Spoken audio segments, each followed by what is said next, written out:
With a smile on our face, let's approach the throne of grace in prayer. It is truly a blessing, Lord, to be your child. It's truly a blessing, Lord, to accept everything that we see, hear, smell, feel, and think.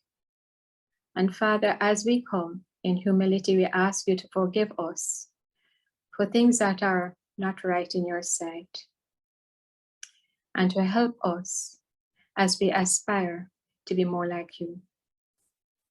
Father, as we come today to participate in this very important webinar, we know that you made it and you know everything about it. And we ask you to listen with open minds and hearts and just go through the entire experience, Lord, to know what is right and give us that level of discernment. And thank you so much for being there always for us. Lord, at this time, we ask your blessings on the persons that put together the webinar and on the presenters and their families, special blessing, Father, and all the participants and their families and their patients too. We ask a special blessing, Father, and on our administrator and our technical engineer, a special blessing on them and their families. Father, all things are possible with you. And we know that every moment matters. So knowing this, help us to be kind to each other and to ourselves, and to take really good care of ourselves, giving thanks. And help us not to assume things, giving thanks that we can cast all our cares upon you, for you truly care for us. So a special blessing on this meeting, Father, in Jesus' name, amen. Thank you so much, Dr. Buckler, and it's now my honor to hand over to our moderator for the day's session. Happy New Year, Prof. Prof. Marvin Reed, over to you. Hi, thanks, colleagues, members of the faculty, those of us who are online for this particular presentation, particular webinar that the Caribbean College of Family Physicians is hosting, entitled Gastrointestinal Disease, Function, and Nutrition. It's indeed my pleasure on behalf of the college to welcome you here this morning. We recognize and appreciate that you could be doing many other things, but you have taken the time to spend with us, and hopefully we'll all learn and share together over the next few hours. Indeed, it's my pleasure, as outlined by Sam, just to introduce myself. My name is Marvin Reed. I'm currently the President Chair of the Caribbean College of Family Physicians Regional. But indeed, it's my pleasure to welcome to the mic the local chapter president, Dr. Seni Hononuju, who will bring welcome and greetings on behalf of the chapter. Thank you so much. Seni? Good morning, everyone. Specially invited guests, Doctors Kriste-Kaye King Robinson, Jehovan Fairclough, Mike Mills, and Jacqueline Campbell, our moderators, Professor Marvin Reed and Dr. Donovan White, members of the executive, Dr. Aldit Buckland and K.M. Bukal, esteemed colleagues, staff of pharmaceutical companies, IT support personnel, Mr. Samuel Heron of Oldgate Solution, the Caribbean College of Family Physicians Secretariat, headed by Ms. Lynn Hyatt Thompson. Friends, ladies and gentlemen, a pleasant good morning to you all. It is indeed my pleasure and honor on behalf of the Caribbean College of Family Physicians, Jamaican chapter, to bring you greetings and welcome you to this morning's webinar, main focus, gastrointestinal tract and nutrition. It is often said, a healthy diet for a healthy life, or you are what you eat. Statements such as these underscore the importance of being mindful of our general health and nutritional health. There is no denying the unavoidable link between a healthy diet and a healthy life. The gut plays a very important role, not only as the primary route that we acquire nutritional support to nourish our bodies, administration route for various drugs, therapeutic agents, but also an active role in numerous pathological processes, some of which we will delve into in greater detail as the morning progresses. The symptomatology of the pathology in the GI tract can mimic one another, posing diagnostic challenges even to the very experienced physician. It is very important for the primary care physicians who deal with a vast majority and variety of patients at the front line to be very conversant with the differences between the different pathologies and their associated clinical manifestations. This is why the college decided to embark on delivering this webinar on some GI pathologies and nutritional consideration at this time as the Christmas season is close approaching. This morning, we attempt to tackle some of these challenges. As such, we have a lineup of exceptional speakers who bring vast knowledge and experience in the field of gastroenterology and family medicine. Doctors Kriste-Kaye King Robinson, Jehovan Fairclough, Mike Mills, and Jacqueline Campbell. We wholeheartedly welcome you. I feel confident that we will certainly be well informed and enriched by their presentations as they give of their time, talent, and expertise to share some of their clinical pearls with us this morning. As always, a special welcome to our members to whom we are immensely grateful for their continued support, despite the many challenges and time constraints. We are well aware of the sacrifice many would have made to be present this morning. On behalf of the college, I thank and welcome you all, and I invite you to sit back and enjoy the presentations. Thank you, and God's richest blessings. Thank you, Dr. Senior Nuju. So it's now my pleasure to welcome our first speaker this morning, who would be speaking on functional gastrointestinal disorder.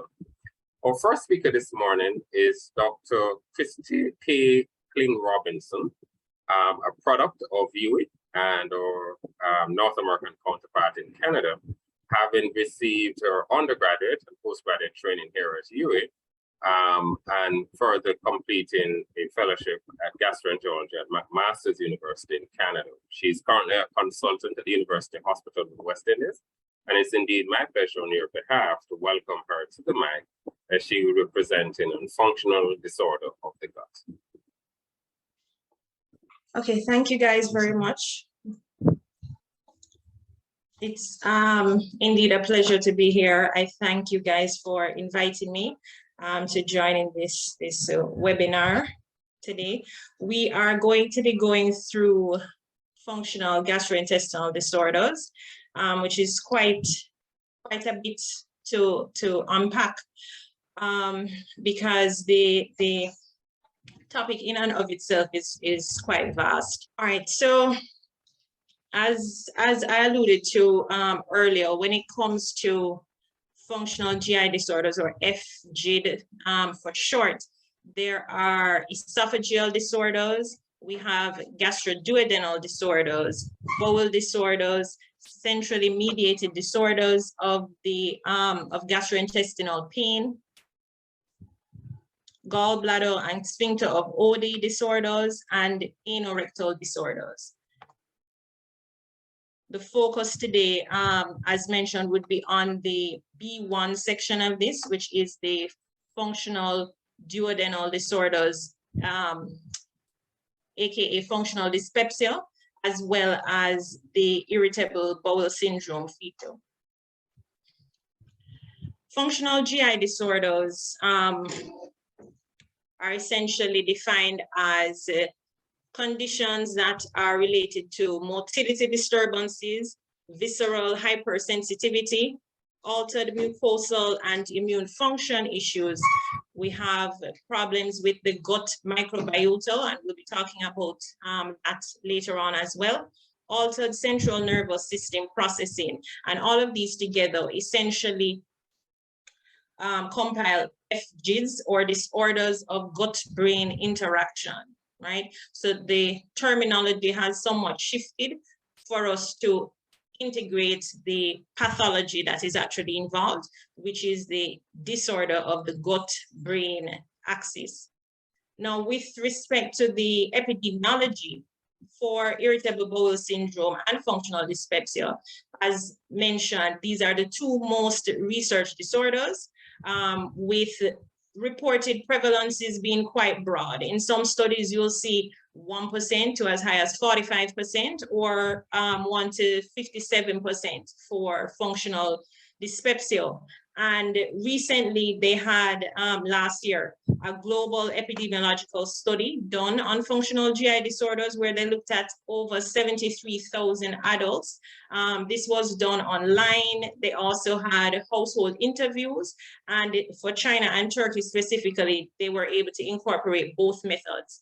And from that study, we were able to see that 40.3% of all, at least the internet surveys, those participants had at least one functional GI disorder, and 20.7% from the household survey. The interesting thing to see as well is that it was more common in females than males. FGIDs, such as irritable bowel syndrome, or IBS, as we commonly call it, functional dyspepsia or functional constipation, although incompletely understood, they have a very complex pathophysiology. And this accounts for at least a third of the patients that we see in office as well as in clinics. Because of the type of pathophysiology involved and the stigma associated with the term functional, they've kind of moved towards redefining it and referring to them as disorders of gut-brain interaction to better reflect their scientific basis. Now, as to why these disorders are important, or why it's important to know of these, patients with FG tend to have frequent visits to the emergency room. So they will be, I have several patients, you know, that at least once a month, they're going to tell me they went to the ER and they came back and they have another note. And the other note is essentially alluding to the same thing, that the patient does have, for instance, irritable bowel syndrome. The patient tends to continue to visit the emergency room though, due to the fact that in their mind there is something structurally wrong that needs to be found. And so this leads to frequent consultations with not only the emergency room, but also with the private physicians, and a lot of diagnostic workup, most of which tends to be unnecessary. And so the diagnostic workup may be negative. In light of the multiple tests that these patients often get, it tends to have quite a financial burden on them. And eventually you end up with a frustrated patient who also has an impaired quality of life. Functional dyspepsia really alludes to pain or discomfort in the central upper abdomen, originating in the upper GI tract. And just a reminder, anything in the upper GI tract is above the ligamental traits. And the symptoms tend to include nausea, vomiting, early satiety, anorexia, belching, and bloating. Just to clarify here, by early satiety, we mean that a sensation of fullness earlier than would typically be expected for that patient. Now, in terms of making the diagnosis for functional dyspepsia, we utilize the Rome 4 criteria, and this is where we have one or more of the following. So bothersome postprandial fullness, bothersome early satiation, bothersome epigastric pain, and epigastric burning. Now, one or more of those would be also associated with a negative upper endoscopy, which would clarify that there's no evidence of structural disease that could potentially explain the patient's symptoms. Now, you also, in addition to these, would need to fulfill the criteria for epigastric pain syndrome or postprandial distress syndrome, which I'm going to get into shortly. And these are essentially the types of functional dyspepsia that we have. The criteria also should be fulfilled for the last 3 months, with symptom onset at least 6 months prior to diagnosis. So you would have been having issues for at least 6 months. However, at the time that you're being diagnosed, you would have to have issues within those last 3 months. Now, epigastric pain syndrome, still on the Rome 4 criteria here, must include one or both of the following at least 1 day a week. So this is where you have bothersome epigastric pain, which is now severe enough to impact their usual activity. And also bothersome epigastric burning, severe enough to impact their usual activities. Again, there is no evidence of organic, systemic, or metabolic disease in these patients that's likely to explain the symptoms on routine investigations. And likewise, the criteria to be fulfilled in the last 3 months with symptom onset at least 6 months prior. Now, postprandial distress syndrome, which is the other type of functional dyspepsia, must include both of the following criteria for the last 3 months with symptom onset at least 6 months prior. Again, one or more of the following: bothersome postprandial fullness, early satiety, epigastric pain, or burning in this case. So it's the pain or the burning that they get. A lot of the patients, when they say that this pain might not necessarily be a burning, but they get this cramping or this sticking sensation in the epigastrium. And again, no evidence of structural disease is to be noted. Now, going through the pathophysiology, I mentioned earlier about the gut-brain axis, which is quite extensive. And here we see that the brain releases hormones, right, from the hypothalamus, and then this leads to ACTH release, and cortisol is distributed essentially throughout the system. That can also now lead to issues with fundic accommodation of the and by fundic, I mean the fundus of the stomach, that's the upper portion of the stomach. If you can see my cursor here, the upper portion of the stomach here is the fundus of the stomach. And so typically this is supposed to accommodate, to allow food to be able to redistribute to where it needs to go. In patients that have FGIDs, there is problems with that accommodation of the fundus. We also have increased transient lower esophageal sphincter relaxations that can occur, slowing of the gastric emptying of the stomach, which alludes to the motility that we spoke about earlier. And if you want to also look towards the bottom end of the slide, there is food antigens, smoking, pathogens, and all of these will essentially be entering our gut lumen at some point or the other. And this can lead to visceral hypersensitivity or the dysmotility that can occur in the gut. Some people refer to leaky gut, so to speak, but you have this breakdown of epithelium here that leads to the release of let's say, different cytokines, you have TNF and interleukins that are released, and all of these can in turn affect the nerves and muscle fibers, and therefore lead to some of the cramping sensation that the patients may tend to get. This diagram also kind of illustrates the same thing that was mentioned. Here you see in the fundus of the stomach, right? You get gastric hypersensitivity to distension. So while some patients may be able to eat a meal and be fine, that same meal that someone else might consume, that distension that they get in the stomach, because they are hypersensitive to that distension, there is a lot more pain. Now, FGIDs on a whole tend to overlap. So in this Venn diagram here, we see where, you know, some patients have, yes, they might have functional dyspepsia, but you might find that there's also an overlap with irritable bowel syndrome, which we're going to be going into as well. And let us not forget gastroesophageal reflux disease. So GERD is not a part of functional dyspepsia. However, it can tend to overlap. So patients may have functional dyspepsia as well as GERD.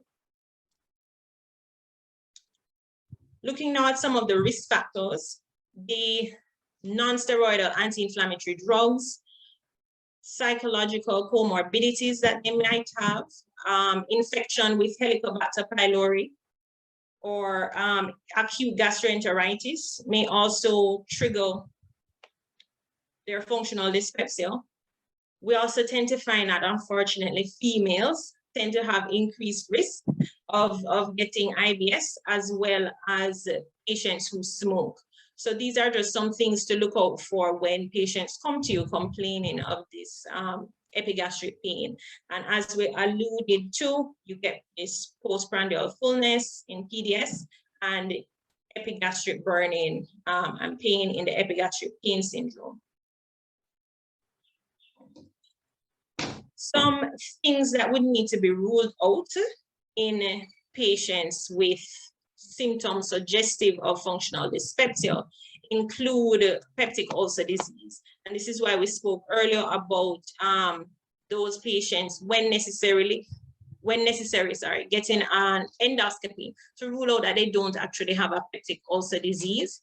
You want to see if there's evidence of gastritis, that's inflammation in the lining of the stomach, or esophagitis. Of course, malignancy will always be a concern, and gallbladder disease we find can often be I don't want to say mixed up potentially as dyspepsia, when in fact they have a primary gallbladder issue. The medications we spoke to earlier, but I just include as well the aspirin and COX-2 inhibitors. Important to find out if your patient has any alarm features. Now, if you have a patient who is coming to you and they're greater than 55 years, complaining of epigastric discomfort, that for us is a red flag. You're more concerned in that patient as when compared to somebody who was, of course, much younger. If they're having progressive dysphagia, certainly. Trouble swallowing, whether it's solids or liquids. With certain conditions, they might refer to having like a lump in the throat. But if it is where they're talking about having trouble for the liquids to go down, this feeling that the food is still in the chest, those patients need to be further evaluated for sure. If there's unexplained and unintentional weight loss, unexplained anemia, for sure, if you have a gastrointestinal bleed, that is a red flag, literally. Any patient with jaundice, you want to look for those with a palpable mass or lymphadenopathy. So your examination is also going to be very important in these cases. And definitely if they have a family history of gastric or esophageal malignancy, then you would be a little bit more cautious in those cases. Now, in 2017, in light of all the issues related to dyspepsia, the American College of Gastroenterology, as well as the Canadian Association of Gastroenterology, they actually came together and did a joint guideline on the management of dyspepsia. And this is just to ensure that across the board, the management of dyspepsia is sure. So it is we here is the Joint Committee. We suggest that dyspepsia patients age 60 or over have an endoscopy to exclude upper GI neoplasia. Now, prior to this guideline, it used to be if they're over 50. However, they found that, from the studies, it wasn't economical, essentially, for patients less than 60 to actually be having an endoscopy because a lot of them came back negative. That's important to note. So definitely if you have a patient over 60. Now, this, of course,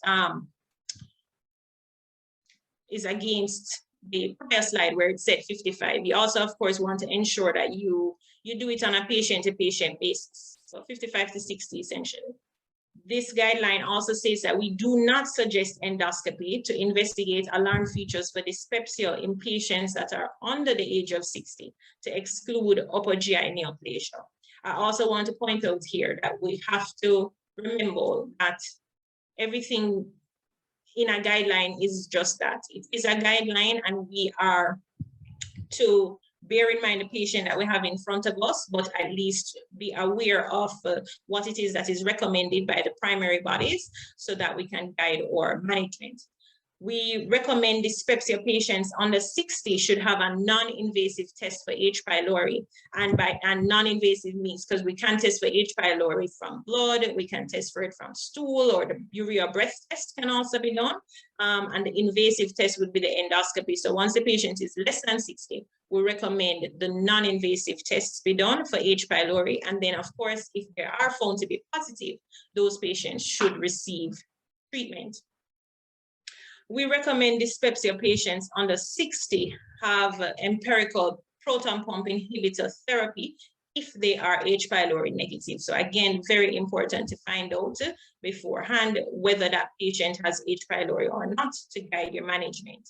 Or if you have treated their H. pylori and they're still symptomatic, it is still recommended that they get empiric therapy with the proton pump inhibitors. Dyspepsia patients under 60 who are now not responding to proton pump inhibitors or H. pylori eradication therapy can then be offered prokinase. And similarly, if they're not responding to your PPIs or your H. pylori therapy, you've tried the prokinetics, you're at the end of your rope, you can also offer those patients TCA therapy, right, such as amitriptyline. It's important that communication is going to be important in these patients, because when you start them on an antidepressant, right, this is tricyclic antidepressants, when you start them on it, a lot of the patients come to you or they will say to somebody else after, right, that, okay, doc thinks that they have a mental illness or something like that. So it's important when you're writing these prescriptions to at least explain to the patient the reason why it is that we're giving it. And in this case, it is really to tackle primarily those patients that continue to have pain. The TCAs will focus on the neuropathic issues. We recommend functional dyspepsia patients that are high H. pylori positive should be prescribed therapy to treat the infection, and that goes essentially without saying. If you are H. pylori negative now, or you remain symptomatic despite eradication, right, again, you continue with your PPI therapy. If you're not responding, the TCAs, prokinetics.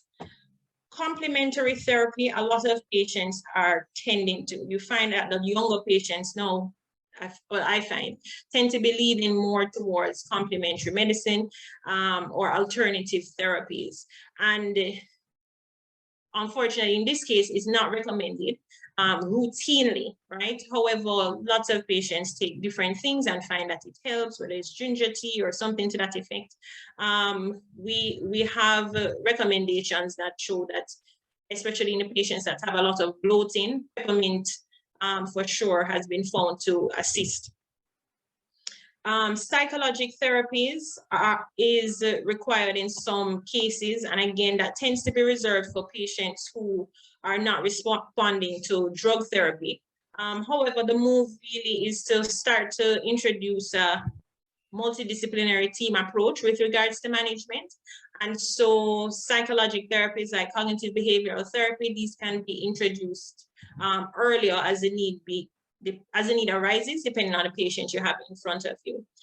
Now, some patients may need motility studies, and that's especially in some of the patients who might have a lot of vomiting, and that would probably be more suggestive of a motility disorder as opposed to just functional dyspepsia. And you'd want to rule out that they don't have gastroparesis in those cases. So just an algorithm here to kind of outline what it is that we've gone through. Once you've established that the patient has functional dyspepsia, and that is with the Rome 4 criteria, you want to find out if the patient is H. pylori positive or negative, right? Of course, if they are positive, you want to eradicate it. That's over this side of the algorithm. You eradicate it with appropriate therapy, whether it's triple therapy, quadruple therapy. You confirm, and I should just side note here, important to confirm eradication of the H. pylori as well. And we do that 4 to 6 weeks post-treatment.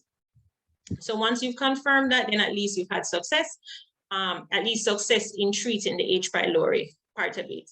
Some of the patients, even after H. pylori treatment, may continue to have these dyspeptic symptoms, and that's roughly about 10 to 20% of cases. If the patient is H. pylori negative now, the PPIs, as we mentioned, give them a trial, and a trial of proton pump inhibitors. Oftentimes the patients come to us after having gotten a week or two of one of the proton pump inhibitors. The trial should typically be extended to roughly 6 to 8 weeks for us to say that you were given a proper trial. So they often come to us and then we extend the PPI therapy, and that tends to help. Outside of that now, moving down to the tricyclic antidepressants, potentially the prokinetic agents, and the psychotherapy. Now, with regards to the prognosis of functional dyspepsia, functional dyspepsia is chronic with symptoms that vary in severity over time. So they might be fine for a while and they think, wow, I've been cured. And then something happens later on, then they have another relapse of it. It's important that the patient is educated upfront on the fact that it may wax and wane in this nature, and so they're not surprised by it. There were 2 population-based studies of the natural history of functional dyspepsia. This study was done over 10 to 12 years, and they found that actually 15 to 20% of individuals did have persistent symptoms. So, and again, for you as a physician, it's important to know this as well, because, I mean, despite all your efforts, sometimes there is evidence to show that some of them may continue to persist. And so you have to, try different approaches. About 52% of them had symptom resolution, and the rest tended to fluctuate over time. Now, that's functional dyspepsia. Moving on to irritable bowel syndrome. Symptoms of irritable bowel syndrome affect patients' quality of life, similar to functional dyspepsia. Well, all the FGIDs, to be honest, affect the patient's quality of life. And this marked negative impact is highlighted by a study that was done. It showed that the majority of patients would actually give up 10 to 15 years of life expectancy for just an instant cure for their condition. I thought that was quite deep, that they, just to be cured, they would cut their life expectancy by 15 years, to get rid of this uncomfortable feeling that they continue to have. Another study also found that patients with IBS would accept an average risk of sudden death of 1% if they could get a cure for IBS. So, I mean, the jury is still out. We still continue to look. We're going to be going into the microbiome later today, as well as diet. And so really, they're trying to tackle this condition from all angles. With regards to the epidemiology, the prevalence of IBS in North America, and I say North America because we don't have necessarily local data at this point, but in North America, it's estimated from population studies to be about 10 to 15%. Meta-analysis was done that included about 8 international studies. So this was a large meta-analysis, right? And the pooled prevalence showed IBS was estimated to be 11% with a wide variation by geographic region. The symptoms, again, 1.5 to 2 times more prevalent in women versus men. And as mentioned, it decreases their quality of life and their work productivity. You find that these patients tend to miss work a lot. They wake up, they're in pain, I'm bloated, I can't work today, etc. The conditions that tend to be associated with irritable bowel syndrome include fibromyalgia, chronic fatigue syndrome, gastroesophageal reflux disease, functional dyspepsia, all of that was shown on the Venn diagram. You also need to be aware too of non-cardiac chest pain, which is similar to the GERD. And a lot of these patients have psychiatric disorders, including major depression, anxiety, and somatization. Or patients with IBS can have a wide range of complaints. So some patients may be constipated, some patients may have diarrhea, some patients may be mixed. Sometimes they're constipated, sometimes they have diarrhea. Also important to assess the stool quality. Is there mucus in the stool, right? And are they having diarrhea? As the physician as well, the history, I would say, is going to be paramount in these cases because we're going to talk about irritable inflammatory bowel disease later today. However, when you see mucus in the stool, diarrhea, you also want to ensure that they have features that meet the criteria for IBS as opposed to IBD. Too often get confused. And some of the patients have tenesmus, which is the feeling of incomplete bowel movement. So they finish, they pass through, they say, "Doc, I pass through twice a day, it's fine.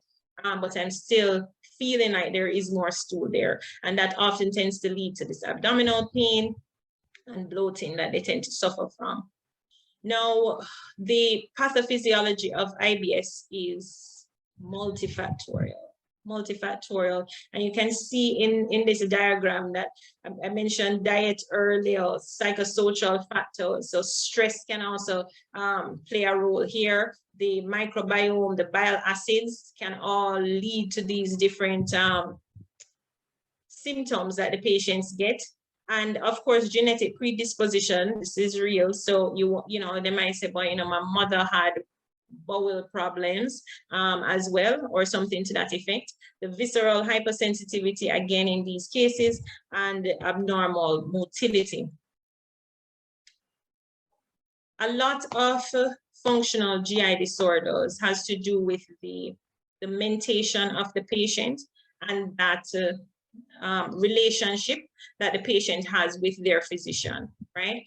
So it's important because you will sit a patient down, you say, yes, you have IBS, right?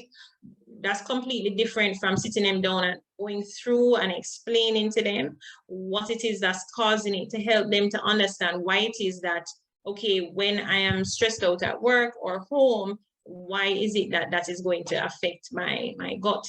And so with regards to breaking down the gut-brain axis to these patients, important to let them know that the brain and the gut constantly communicate using nerves and chemical signals. And the gut will continue to send frequent messages to the brain and vice versa about its condition, right? And so the gut says, okay, I'm full, I don't want any food now. Or, okay, I need to use the bathroom, we need to go to the bathroom. The brain usually dampens these signals to minimize discomfort when it is appropriate. And this, of course, depends on the internal and the external stimuli that's occurring at the time. The normal brain-gut communication can sometimes go wrong, and that's where they need to understand. For whether it be related to stress, whether it be related to inadequate sleep or an infection that they may be having at the time, this gut-brain communication can become miswired, so to speak. So if that goes wrong, and especially if there's prolonged disturbance, then they will end up with those symptoms that we spoke of IBS. The brain may perceive gut sensations much more strongly than they used to, right? Because again, we have patients, doc, I used to eat KFC every day, I was fine, until a year now, I just can't, right? So it's really just to explain to them that these things happen, these things change. The brain may also send inappropriate signals to the gut that disturbs intestinal functioning, right? Specifically, for example, I should say, you know, okay, you have an exam or something is happening and you tend to get diarrhea with it. Now, with the Rome 4 criteria, the definition is that of recurrent abdominal pain. This is in comparison to the prior Rome 3, which was referring to abdominal discomfort. But bear in mind now with IBS, recurrent abdominal pain on average at least 1 day per week in the last 3 months. And this is associated with 2 or more of the following criteria. So this may be related to defecation, associated with a change in frequency of stool, or associated with a change in the form or appearance of the stool, right? And so I'm going to get into the Bristol stool chart at some point, but you want to find out specifically from the patient, what is it that the stool is mushy? Is it watery? Because when they come and say diarrhea, diarrhea means different things to different people. You want to know if there's any solid pieces in there. What is it specifically that has changed in the form? The criteria, again, for the last 3 months with symptom onset at least 6 months before diagnosis. So here we have a comparison that was done between the Rome 3 criteria done in 2006, comparing the Rome 4 10 years later. The duration essentially is the same, so that song continues greater than 3 months for at least 6 months before diagnosis. Everybody will get that. And the frequency changed. So it used to be for Rome 3 where they had greater than or equal to 3 days per month. And for Rome 4 is greater than or equal to 1 day per week. The symptoms, which used to be related to discomfort or improvement with defecation, they've changed the terminology to relate it to defecation. And the prior definition would ask if they get symptoms at the onset of stooling regarding to the change in frequency of stool or the change in the form of stool, and that onset has been removed in the current criteria. So I mentioned the Bristol stool form earlier. Now, personally, I pull up this chart for basically all of my patients to have them point specifically to what it is they're seeing. Well, for the ones that actually look at the stool, I want to know what it is that you're seeing in the stool, right? Because oftentimes patients come, they say they have diarrhea and it's Bristol 4 stool that they're pointing to.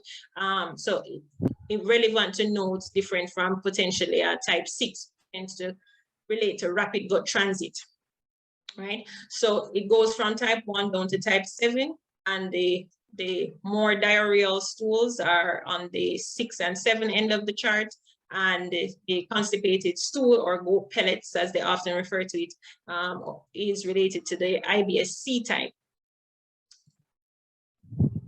I mentioned earlier that they may have a mixture of symptoms. So if more than 25% of the stools are Bristol 6 and 7, we classify those patients as having IBS-D, IBS diarrhea subtype. If they're more Bristol 1 and 2, greater than 25%, again, those are IBS-C. And then if they fall somewhere in the middle, we put them as mixed. And you also have an unclassified section.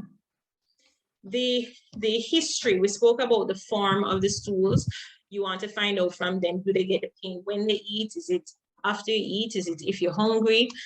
When you pass stool, does it get better? Do you see any blood in the stool? Because of course, blood again is a red flag.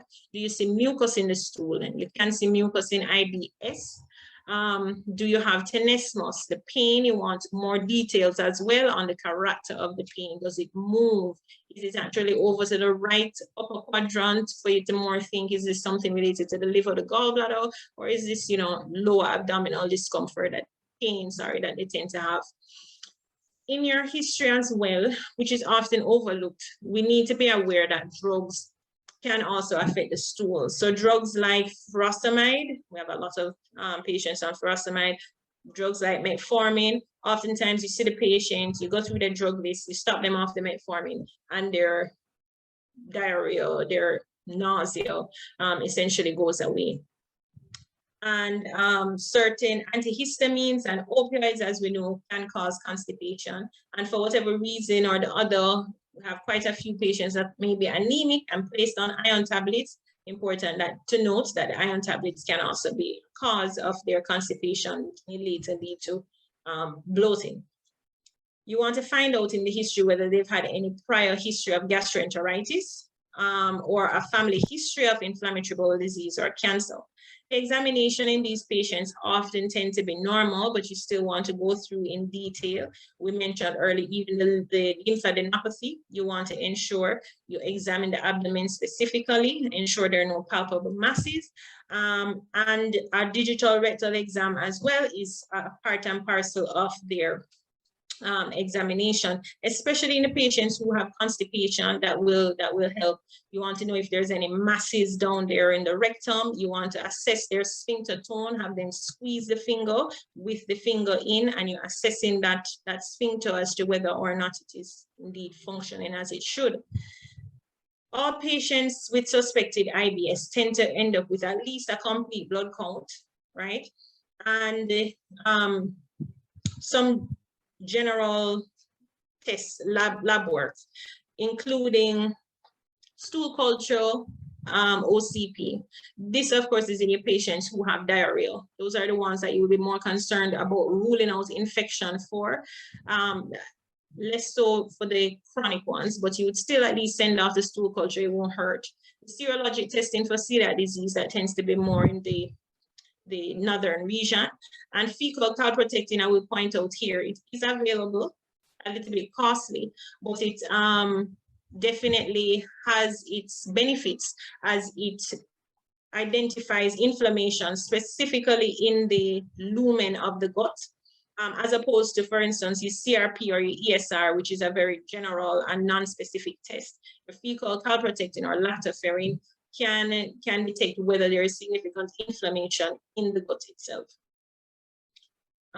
We do not recommend testing for food allergies and food sensitivities in all patients with irritable bowel syndrome unless they find that their symptoms tend to be reproducible. So I will have several patients come to me and they have a list, a scroll of things that they're potentially allergic to. And then with the dietitian, we eventually reintroduce foods and get them to that point. But the allergy testing for all of the IBS patients is not recommended. The American College of Gastroenterology also recommends against routine colonoscopy in patients with IBS symptoms younger than 45 years without warning signs. Now, personally, I'm an advocate for screening, for colorectal cancer screening.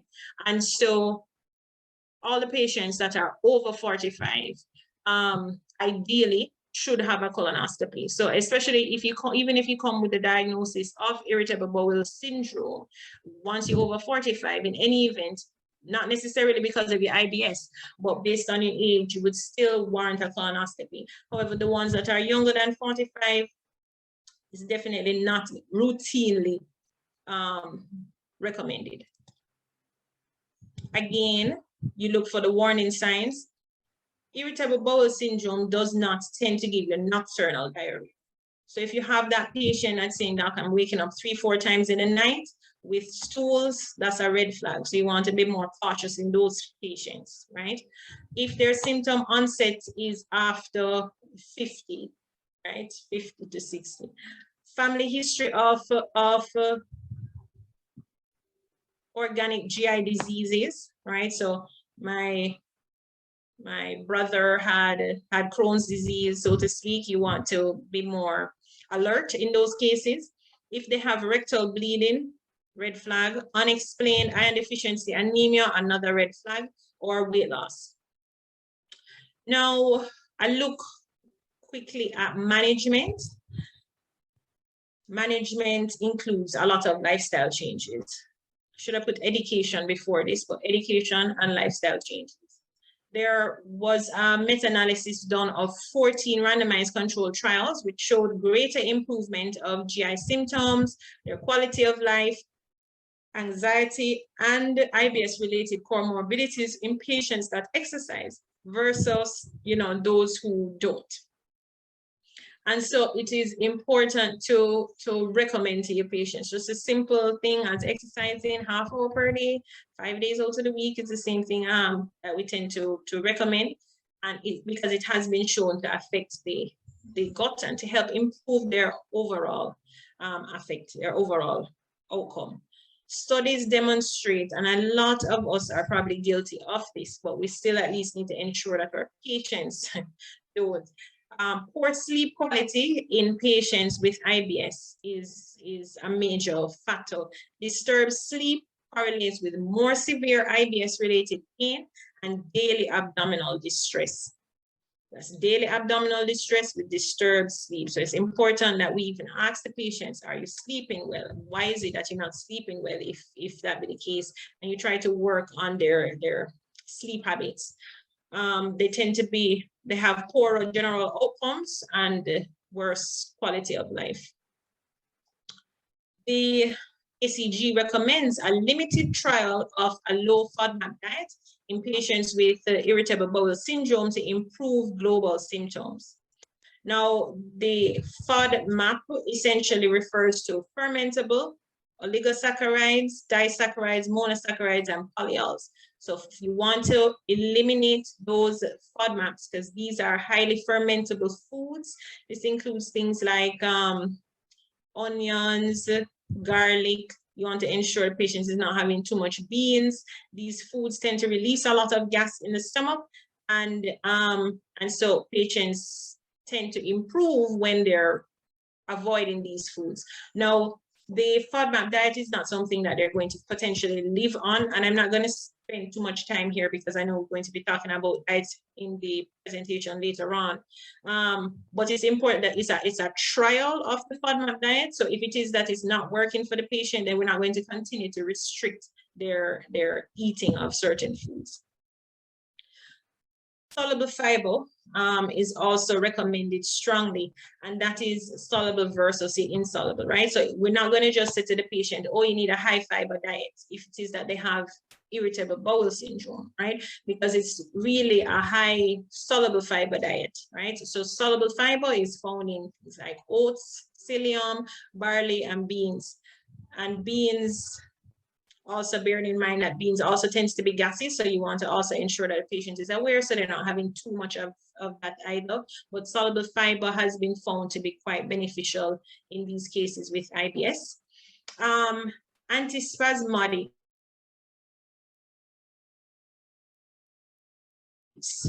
actually to treat IBS, and this again is just based on the studies that they've had, and there hasn't been enough studies out there to show that putting them on antispasmodic actually helps. In theory, it sounds like it makes complete sense, but we always back up our management with evidence.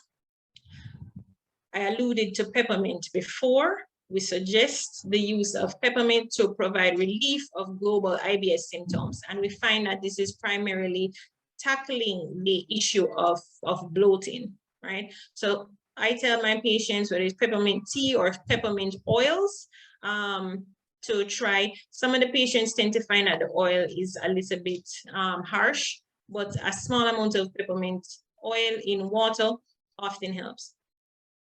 Probiotics.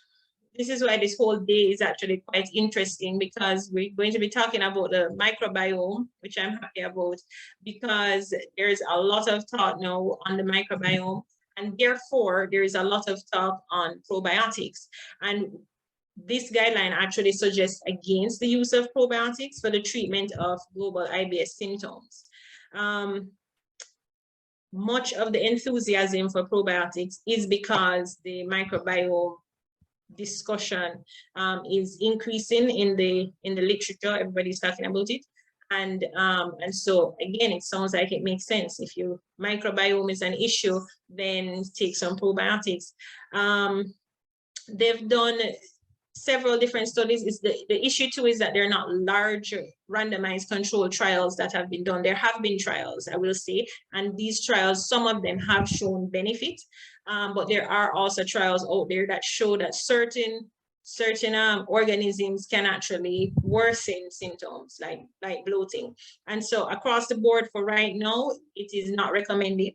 For the patients who do opt to try it though, because I mean, even though it might not necessarily be a benefit overall, some patients personally I do find they can't, according to them, they can't function without their probiotics. And on probiotics alone, some of them actually do quite well. For those patients, I advocate a 1 month trial of probiotics. And within that month, you get an idea of whether this has helped or not. And then after that, you can essentially have them back off, because we don't want to be adding to their financial burden by having them have to be buying these probiotics. With regards to management of IBS-C in particular, we mentioned the soluble fiber. So in those patients who have failed a trial of soluble fiber, it is recommended that they use polyethylene glycol or PEG. Now for PEG, we use this often for bowel prep, which is a lot of powder, and we mix it in water for us to wash out the bowel for our colonoscopies. That's not what we mean in here. For this PEG, often it is recommended that you use about 17 grams of PEG. It's usually easier if the patient buys Miralax, for instance, or if they actually buy the PEG, they'd have to pour out small amounts at a time. But polyethylene glycol has been found to be quite beneficial in those patients who don't respond to the soluble fiber and the other dietary changes that we spoke about. Chloride channel activators have been found to help in these patients with IBS-C. Now, if I can just point your attention to the cartoon here on the side, the local activation of the chloride channels, right? So you take the drug, the lubiprostone, and sidebar not available here, but this is more for education purposes. The chloride channels get activated and are released into the intestines. This then brings in sodium to follow the chloride, right? Sodium chloride, and water comes with the sodium. And so that actually helps in the patients with constipation to allow for more water secretion in the lumen and improve intestinal motility and the passage of stool. Even before we get to that, a lot of patients also are not drinking enough water, just as simple as drinking enough water. So you want to advocate as well that they increase their water intake. We also have guanylate cyclase agonists that can help to increase intestinal fluid secretion. And here in this diagram, you activate the guanylate cyclase receptor. This leads to increased intracellular cyclic GMP that then activates the CFTR receptor and leads to the increased secretion of bicarb and chloride. And then down here, again, the sodium follows the chloride and the water will come with it, right? So that helps to increase intestinal fluid secretion. IBS-D, so these are the patients now who have diarrhea predominant symptoms. In these patients, the stools are characteristically loose and frequent, but you also want to find out the volume, because the volume of stools that they pass is usually a normal volume. In patients with diarrhea predominant symptoms, you can use antidiarrheals such as loperamide as initial treatment, and then in some cases, bile acid sequestrants, if you have to get there, like cholestyramine as second-line therapy. Now, there's been an updated AGA guidance on the pharmacologic therapy of IBS-D, and it suggests that rifaximin is also an option, right? It's, antimicrobial, and you can use it again if they tend to have flares. Still on IBS-D, your 5-HT3 antagonist can also be used. This has been approved for severe diarrhea. So they usually reserve that for patients who have had over 6 months of failed therapy and not responding to any of the other conventional therapies. 5-HT3 antagonists can be used because this will modulate their visceral afferent activity from the GI tract and decrease that colonic motility, that cramping sensation that they tend to get. And so because you're reducing that motility there, that will help to reduce the diarrhea and in effect also improve the abdominal pain. Just to mention also drugs like iloxadoline, which is a combination of a mu opioid receptor and a delta opioid receptor. These are agonists. And so this has really been found to only moderately or modestly have efficacy in reducing diarrhea in patients with IBS. I mentioned the antidepressants earlier, and we're wrapping up here shortly. The antidepressants have analgesic properties, regardless of their mood improving effects. So important when you are putting the patient on it, as I said, you let them know it's not for the antidepressant properties that you're giving it to them. I usually give a lower dose as well, like half the dose. I tend to start at 12.5 milligrams daily for the patients. And this is also important to know the type of patient that you have, because you have to be aware of the effect on intestinal transit.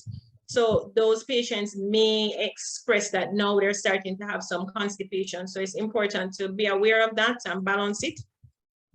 But the antidepressants do have its benefits in the abdominal pain portion of the IBS. It is suggested that gut-directed psychotherapies be used to treat global IBS symptoms, and more we're having a relationship with our psychologists who can offer cognitive behavioral therapy or hypnotherapy that actually helps to tackle the mental aspect that's related to it, right? We alluded to the fact that depression, anxiety, chronic pain can also be part and parcel of these symptoms, and it's a chicken before the egg type of thing. And so you want to ensure that these areas are also tackled. So when it comes to IBS, just to tie it up in a diagram, you want to, everybody can't just essentially get thrown onto a formula. It depends on what it is that's their primary symptom. So the ones that have bloating or distension, as you see here, you want to opt for, diets, potential trial of probiotics. The ones that have abdominal pain, we have antispasmodics here, but as mentioned, it is not necessarily recommended by AGA. The TCAs do tend to help here. For the patients that have constipation, you want to opt for your psyllium and your proethylene glycol.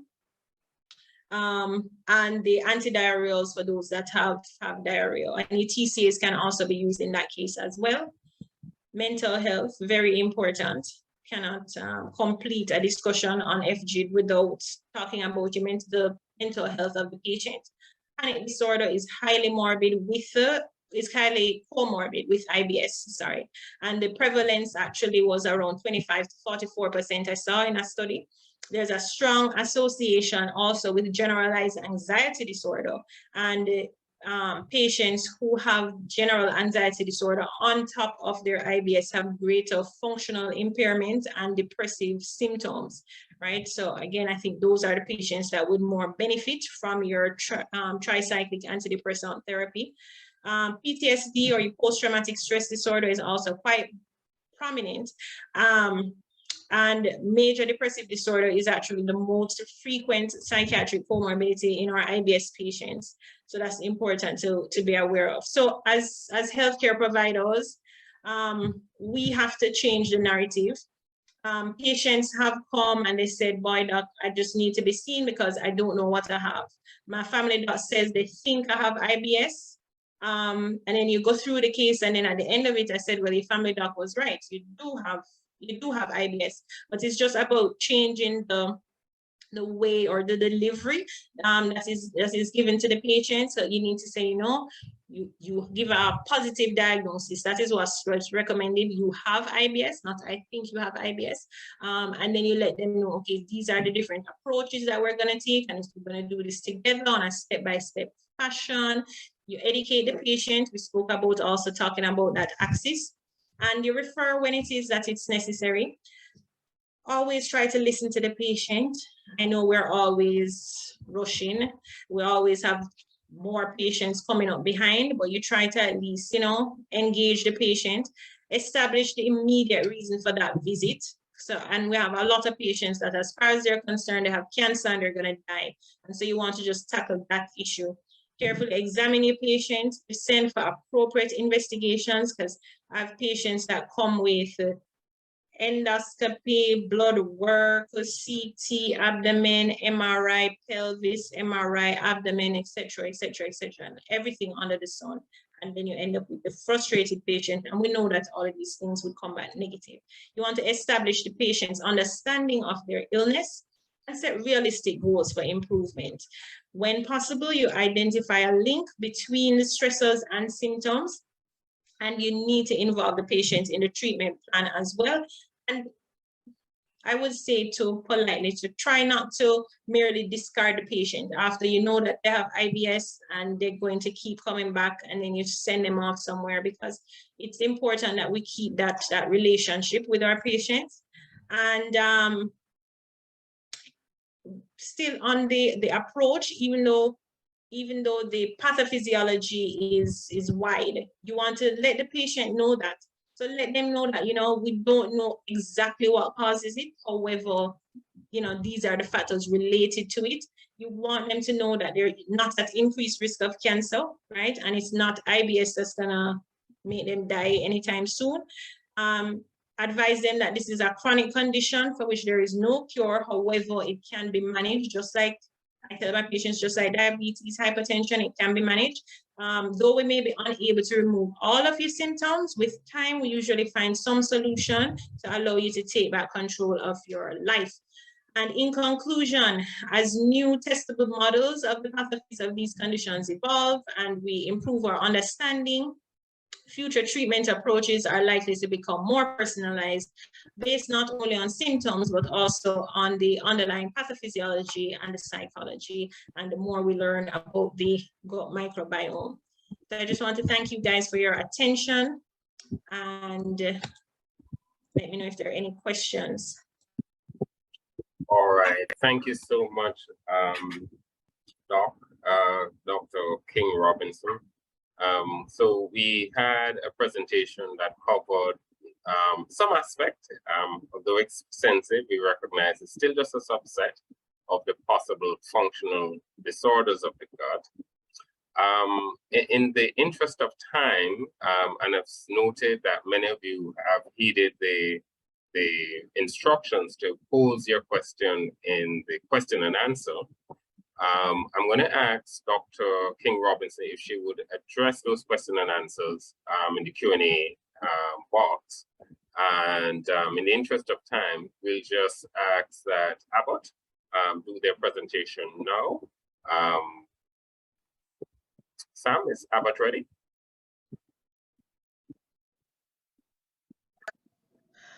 Abbott, specialist in gastrointestinal health, bids you a warm welcome and invite you to enjoy the following video. We know that to achieve health benefits, a probiotic needs to communicate well with its host. After hundreds of clinical trials involving thousands of people, we know that human-originated Protectis speaks the right language. L. reuteri Protectis occurs naturally in the human body. It is adapted to persist and interact with humans and has beneficial effects on functional gastrointestinal disorders and protection against infections. Functional gastrointestinal disorders such as colic or multifactorial disorders, disturbed gut motility, and visceral hypersensitivity are potential explanations. Protectis has positive effects on gut motility, creating the right kind of movement in the stomach, small intestine, and colon. Protectis targets a neuroreceptor and can by that reduce intestinal pain perception. Together, these effects may explain the reduced crying in colicky babies, as well as reduced regurgitation and constipation among all ages. The human body is under constant attack from foreign bacteria. Fortunately, it has a number of safeguards to protect it. 3 important safeguards are the intestinal microbiota, a tight mucosa, and a well-functioning immune response. Protectis influence the intestinal microbiota by releasing specific molecules such as exopolysaccharides, reuteri, lactic acid, and acetic acid. These molecules help promote the growth of other good bacteria and inhibit pathogens. Protectis also strengthens the intestinal mucosal layer by tightening the epithelial barrier and by replacing damaged epithelial cells. As a final backup, Protectis activates the immune response. Enhanced production of IgA and T helper cells reduces the adhesion of bacteria and viruses and coordinates the immune response. By strengthening these safeguards, Protectis can prevent infection, help you recover faster from diarrhea, and keep you healthier.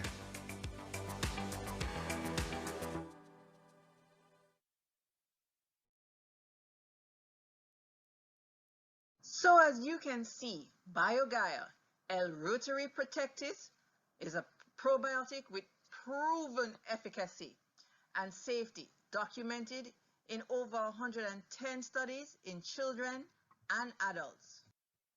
Introducing BioGaia Drops, 5 ml bottle containing 20 days of therapy, and it's only 5 drops once daily, which will contain 100 million CFU of L-Reuteri Protectis.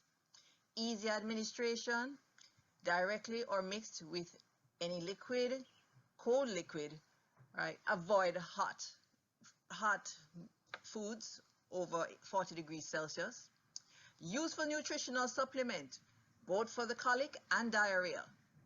No taste, and can be used with any medication, especially the antibiotics, and age 0 to 100 plus. I am happy also to introduce BioGaia tablets. For constipation in adults, it's one of the best scientifically documented probiotics, and it's only 1 chewable tablet twice daily. Do remember too, it also looks after the abdominal pain, and usually you'll get severity being lessened by 50% over a period of time. Also, remember, you can use either the tablets or the drops for constipation in children. Duly recommended by the 2017 World Gastroenterology Organization guidelines, BioGaia offers treatment in your infant colic, in functional gastrointestinal disorders related to abdominal pain, necrotizing enterocolitis, infections in kids who are now going back to school, and of course for the treatment of acute gastroenteritis. Drops or tablets, the preference is to your patient. A dose of calm, effective relief in the prevention of colic in infants and other gastrointestinal functional disorders in children and adults. BioGaia, now available in the pharmacies island-wide. Finally, for your gratification, this BioGaia webinar for you to peruse at your leisure.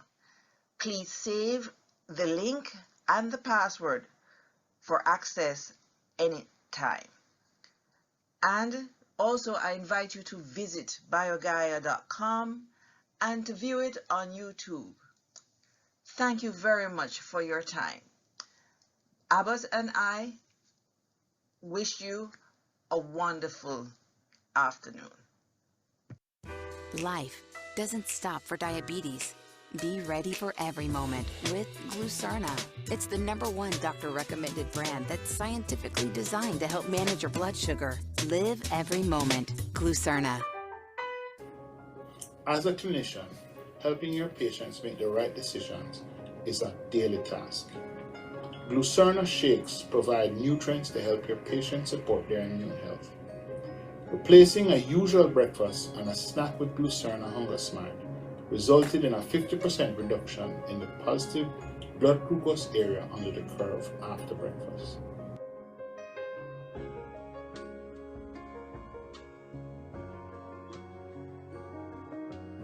Glucerna contains Carb Steady, which is a scientifically designed blend of slow-release carbohydrates which allow your patients to maintain more consistent balanced blood sugar throughout the day.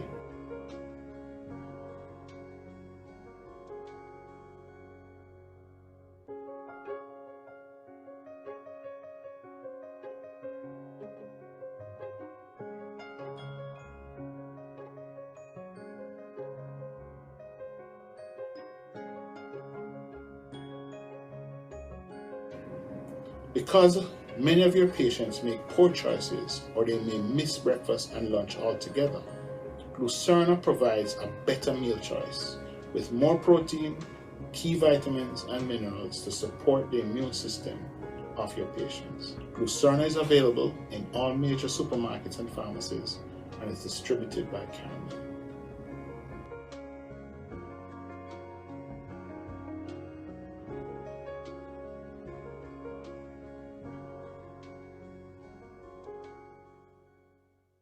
Take a powerful step in building new tissue with Juven. Juven is a refreshing therapeutic nutrition drink that has been clinically shown to support wound healing in as little as 2 weeks. Taking just 2 packets of Juven per day has been clinically shown to help your body repair after injury, surgery, and wounds. Juven is formulated with powerful ingredients: arginine, glutamine, beta-hydroxy-beta-methylbutyrate, HMB, collagen protein, and micronutrients. These ingredients work together to support building tissue. Arginine is an amino acid that helps promote blood flow in the body. Increased blood flow improves delivery of oxygen and nutrients, both vital for wound healing. Arginine also promotes building of proteins that can contribute new tissue to support healing.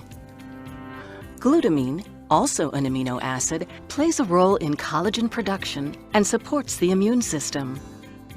HMB helps protect proteins from breaking down in your body, which helps new tissue to build up. Collagen is a protein found naturally in bones, connective tissue, and skin. Ingestion of hydrolyzed collagen affects the skin and stimulates internal collagen production. Hydrolyzed collagen has been shown to increase the rate of wound healing.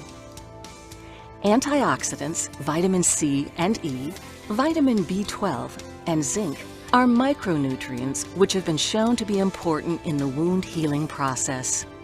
Taking just 2 packets of Juven per day has been clinically shown to support wound healing in as little as 2 weeks. For more information on nutrition and wound healing and Juven, visit juven.com today.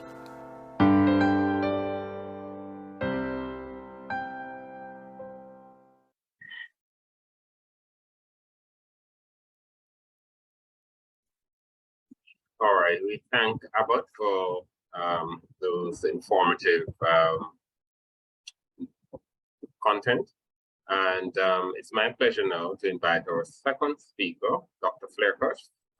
Dr. Fairclough is a gastroenterologist as well, attached to the University of the West Indies. Most notably, he is certified both in Perth and in Canada.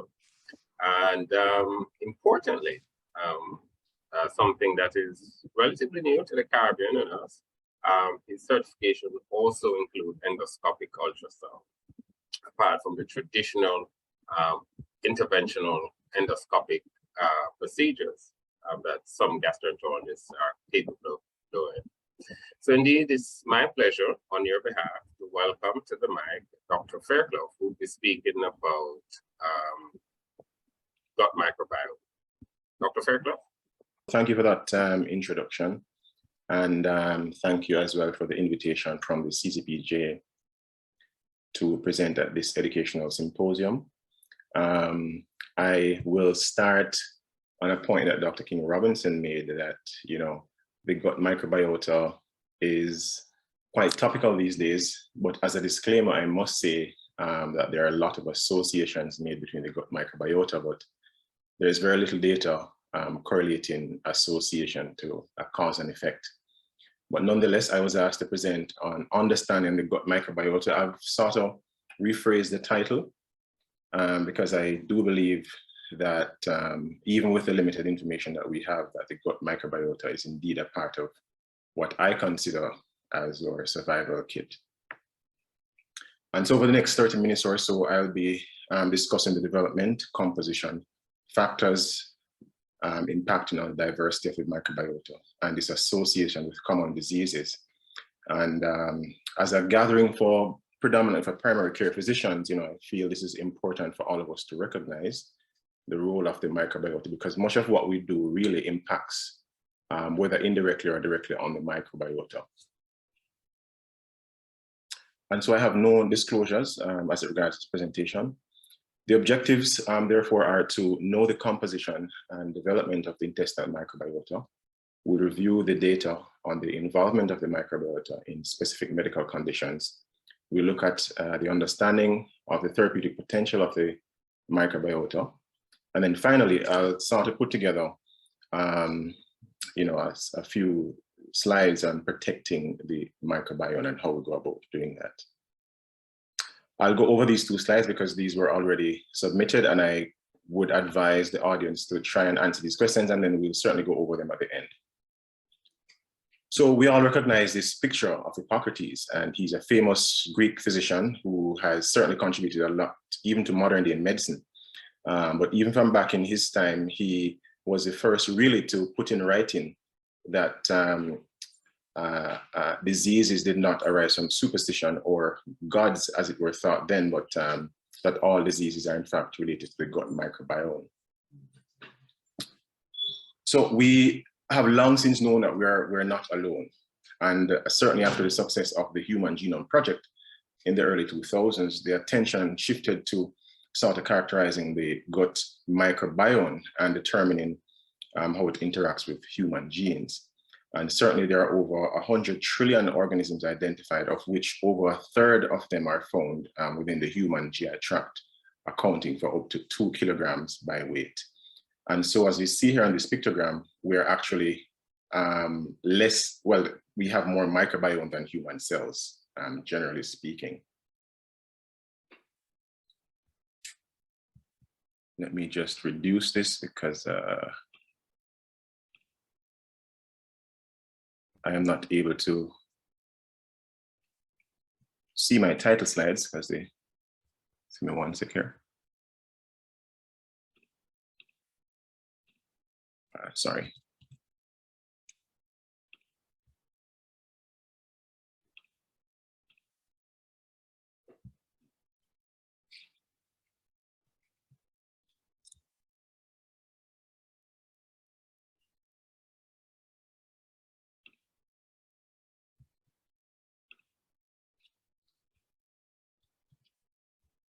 My slides are not advanced. Okay.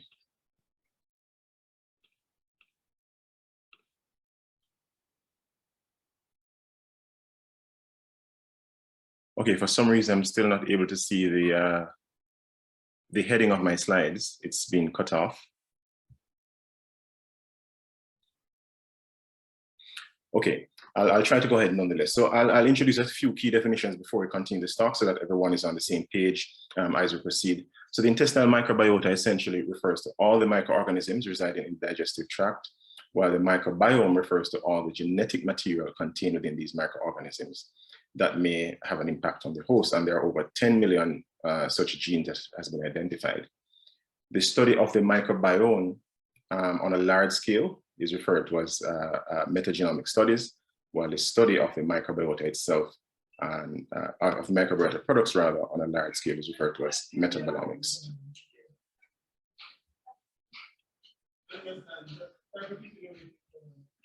So the gut microbiota is the most dense and best characterized, but there are other areas that's important, and we should always bear these in mind whenever we are managing patients. There is microbiota as well in the respiratory tract, the oropharynx, the skin, and also the vagina. The intestinal microbiota represents all kingdoms of life, including bacteria, yeast, viruses, and most of what we know today about the intestinal microbiota has been derived from 2 major studies in the mid-2000s, the MetaHit and the NIH Human Microbiome studies.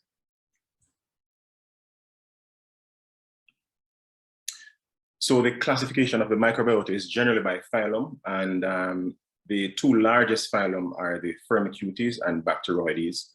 And whenever we read about the microbiota, we tend to see more in terms of the remainder of the makeup, more about Acinetobacter, but in fact, there are other phylum, Verruca microbia and Proteomicrobia.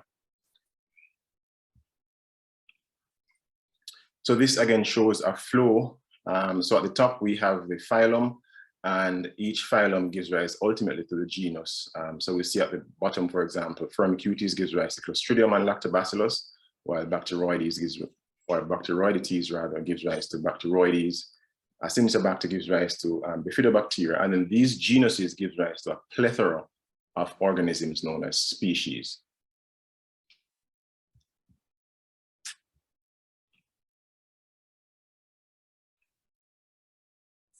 So there are significant variations within the human microbiota composition, and this varies from the proximal GI tract down to the colon. As we see from proximal to distally, there's less variation generally in the type of species, and also we move from more aerobic type organisms in the proximal GI tract to anaerobic organisms in the colon. And generally speaking, the area of greatest diversity is within the small bowel.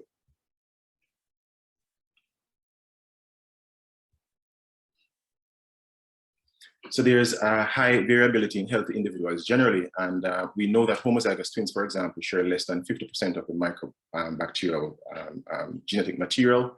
Factors influencing its composition include host genetic factors, geography, so physically where people live, diet, and we'll comment on these factors a bit more later.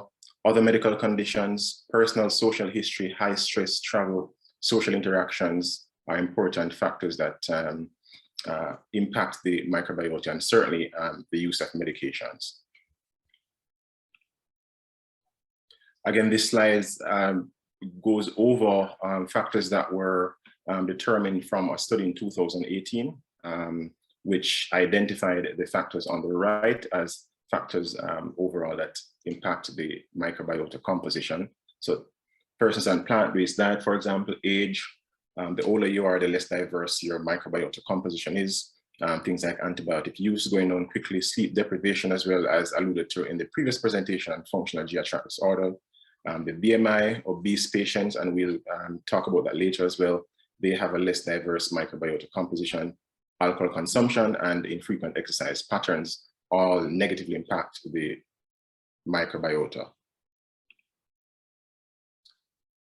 So the development of the microbiota shows significant variation and evolution with age. And generally speaking, as if we follow this pictogram from my left to right, so during pregnancy, for example, by and large, the microbiota is thought to be fairly sterile. And then by the time of birth, depending on whether or not delivery is via cesarean section or vaginal delivery, the microbiota composition differs. So for example, in vaginal delivery, it tends to take on more the composition of the mother's vaginal tract. And so you tend to have a more stable microbiota composition as compared to babies delivered by cesarean section, where they tend to have more skin organisms. During the first month or so of life, the microbiota is fairly stable, but there is decreased toll-like receptors, which is very important for the innate response and cell-mediated response initially. And this is one of the reasons why neonates are felt to be immunocompromised. There is some role of the microbiota in this instant. So it remains fairly stable, increasing diversity towards 6 months, and certainly with the introduction of solid foods and carbohydrate utilization, there is increase in the amount of bacteroidetes and increased diversity. There are some well-described alterations in the microbiota in certain disease states. And for example, individuals with allergies are found to have increased amount of proteobacteria, while persons with antibiotic use, they are found to have reduced Bacteroides levels, and persons with obesity, at the bottom here, they have a reduction in both Bacteroidetes and Firmicutes, and persons with Crohn's disease, they too have significant reduction in the diversity of their microbiota, but significantly that they are found to have decreased levels of Firmicutes and Bacillus fragilis. So the maternal microbiota changes, as alluded to earlier, culminate during parturition, and the mode of delivery is critical to the composition overall after birth. So as we said before, babies delivered by vaginal delivery, they have immediate contact with the potential probiotic bacteria from the mother, and so they have a more stable microbiota composition, mostly with lactobacilli and bacteroidetes, while those delivered by cesarean section, they tend to have more skin organisms. And this, in fact, has lent itself to potential therapeutic target, where if children born by or babies rather born by cesarean section are exposed to the vaginal microbiota of the mother, they too, over time, in the first 6 to 12 months, can ultimately develop that composition, and they tend to have less issues with allergic conditions, some studies have suggested.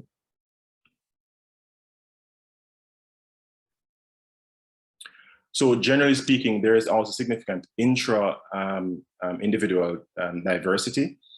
So predominant aerobic bacteria are seen in infants, and during the first year of life, the intestinal microbiota resembles that of the mother.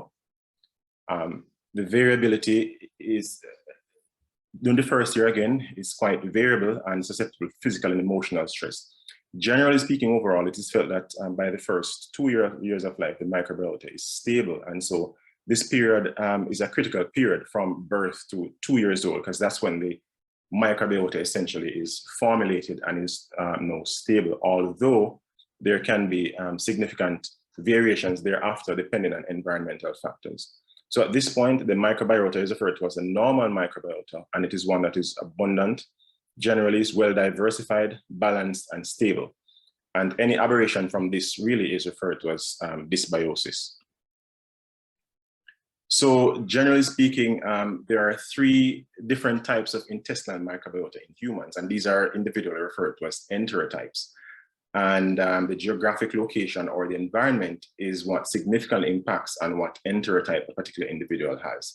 And we see at the bottom right here, where, or for example, persons of Japanese and Western diet, they have a particular enterotype, which is rich in bacteroidetes.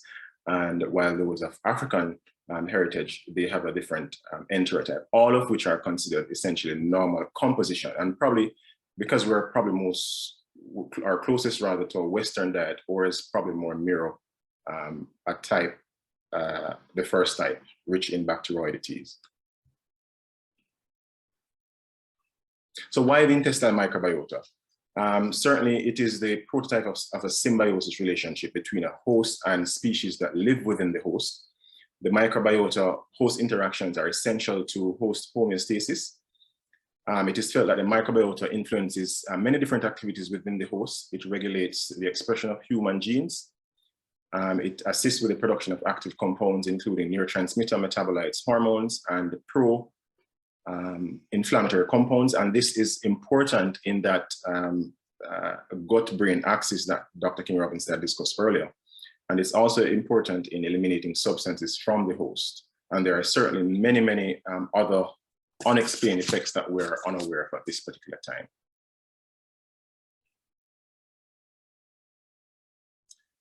So the importance of the microbiota and the considerable effects that it has have been borne out in germ-free animal model trials, where when we compare a germ-free animal model to a normal animal, and we find that the absence of microbiota in the germ-free animal leads to altered metabolism, and this results in weight loss potentially, reduced susceptibility to anxiety and depression, decreased immunity, and impaired GI motility. And if we look at the diagram again, we can see that in a germ-free animal, and germ-free meaning there's no intestinal microbiota, there's lack of development of the immune cells within the intestinal submucosa. So for example, there's lack of the Pierce patches and poor immune function mediated through CD4 pathways. So there's considerable literature on the involvement of intestinal microbiota in a number of pathological conditions. For example, inflammatory bowel disease, there's a significant role there. Irritable bowel syndrome as well, the data on this is unclear. the gluten hypersensitivities ranging from just gluten hypersensitivities to the end of the spectrum, celiac disease, other GI dysmotility disorders, colorectal cancer, chronic pancreatitis, obesity and NASH is also a topical area. We'll touch on that a bit more later on. Depression, anxiety, and asthma, other atopic conditions, and autoimmune diseases is also another big area that's been looked at, where there's felt to be interaction between an abnormal genetic pool due to variations in the microbiota, which induce a sort of abnormal antigen response in these patients. So because of that large association, there's been a thrust to sort of look into the importance of microbiota-specific therapies, essentially. And the purpose of this is to identify if we can modify the composition of the microbiota by manipulating it through either diet, antibiotic use, prebiotics, probiotics, and the ultimate probiotic, which is fecal microbial transplantation. To note, all antibiotics have a negative impact on the fecal microbiota, with the exception of rifaximin, and the diet plays a central element in modifying the microbiota. So the diet plays a central role in modifying the microbiota, and it is well described that poor eating habits can have significant irreversible consequences on the microbiota. The microbiota of different populations, for example, hunters or persons or regions that eat largely what they produce, so large farm communities differ significantly from the Western population, for example. There's significant decreased microbial diversity within the Western population. And as you see here, for example, in the United States, there's significant reduction in the diversity of the microbiota. And that holds true as well and may be extrapolated in terms of the type of diseases that we see in the Western world relative to these other areas. So just looking at the role of probiotics, so the WHO has defined probiotics as living microorganisms that can be administered to the host and offers benefit to the host when offered in adequate amounts. And the mode of action of probiotics generally includes immunomodulatory effect. So it produces inflammatory cytokines, as listed here. It improves epithelial barrier function and decreases this phenomenon referred to as leaky gut syndrome. It also suppresses growth of unfavorable organisms within the microbiota and decreases the likelihood of invasive organisms. Therefore, there's a pathway where it also improves pain modulation, which is also an important pathway in these patients, particularly with functional gut disorders. But it must be noted that even with all the talks of probiotics act in conjunction with an appropriate balanced diet. So generally speaking, there are really no contraindications or no absolute contraindications of probiotic use. All that exist are relative contraindications. So for example, persons who are lactose intolerant, they should avoid strains that's lactose producing. And persons with yeast allergies as well should avoid Saccharomyces boulardii.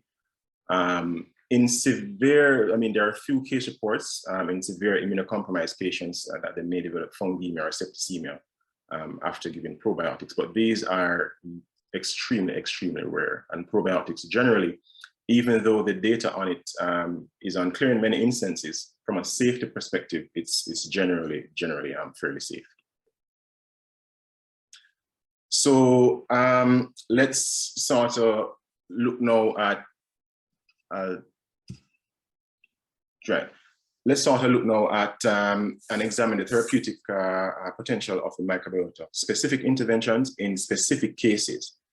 And we'll start by looking at C. difficile.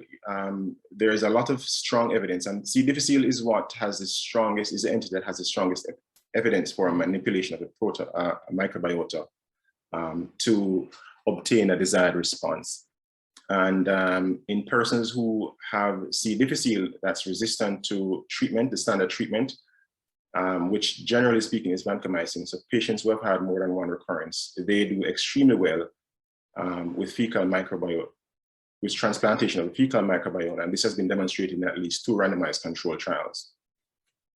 Now, when we look at the role that the fecal microbiota plays in obesity, for example, and this was, even though a lot of it is unclear, We know, for example, that the microbiota plays an important role in obesity and non-alcoholic fatty liver disease.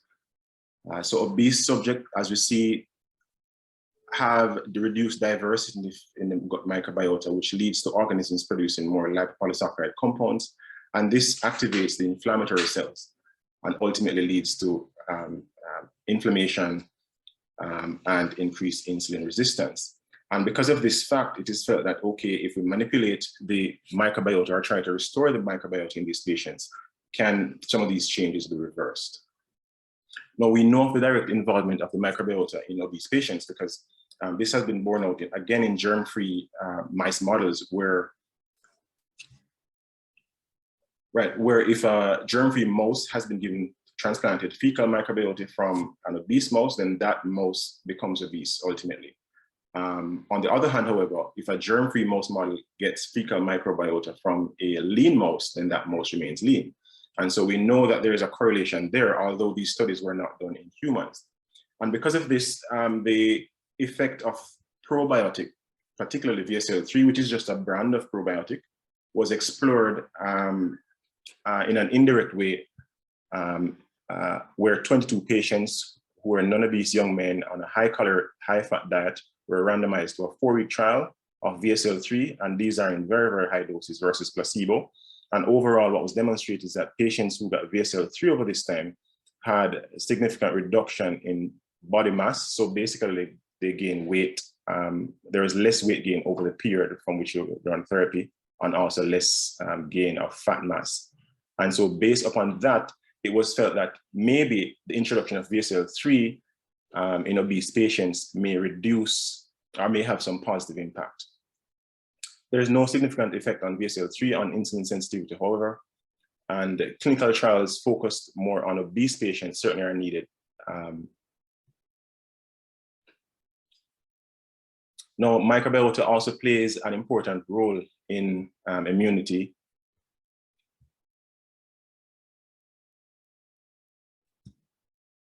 So microbiota also plays an important role in inflammatory bowel disease, rather. And the Crohn's Colitis Foundation looked at this closely, and what they found when they examined 124 patients in the MetaHit study done out of Europe, they found a decreased abundance in diversity of samples taken from these patients with 25% less variation in bacterial genes. And so it's well recognized that there's an important role that the microbiome plays in patients with inflammatory bowel disease. What are some of the clues that the microbiota is indeed involved in inflammatory bowel disease? We know that germ-free animals, again, as you have seen so far, most of the trials that looked at the impact of the microbiome is really in animal models. But certainly germ-free animals did not develop inflammatory bowel disease. We also know, and this has been trialed, that antibiotic use has been shown to be at least partially effective in patients with Crohn's disease. And these are patients who do not have underlying infection. So we know that there is probably some role of the microbiota in those instances. And there's also decreased microbiota diversity reported in these patients.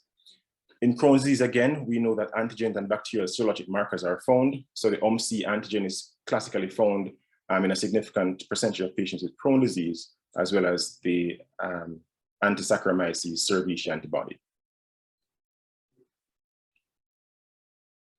So there have also been trials to explore the effect of or the utilization of probiotics, meaning manipulating the microbiota to restore its normal composition in patients with inflammatory bowel disease.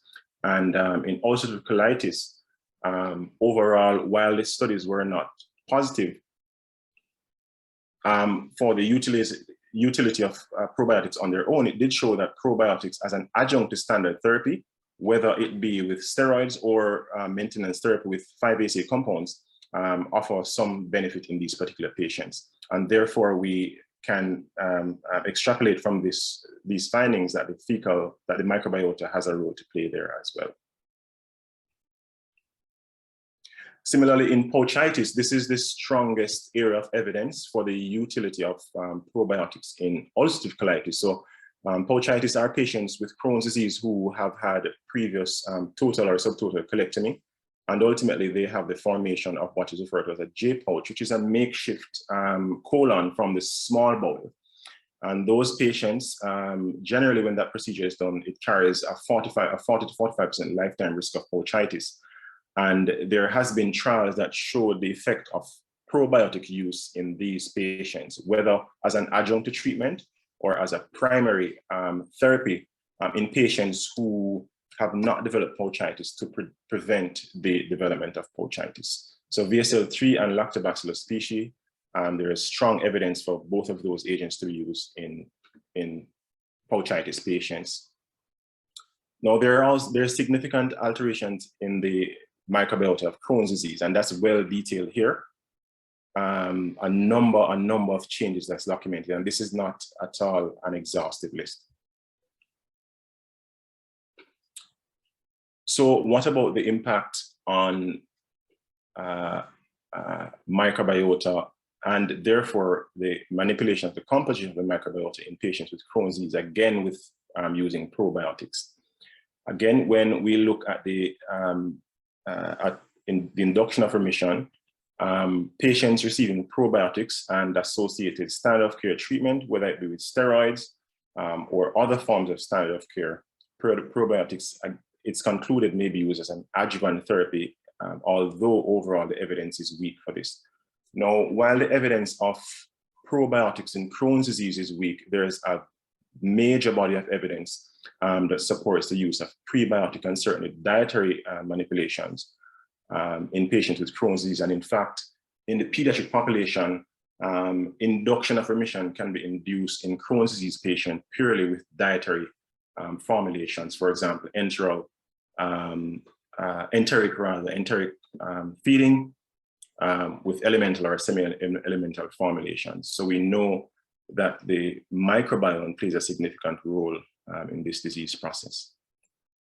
Similarly, there is also a role in maintenance of remission, but this is as an adjunct to standard of care.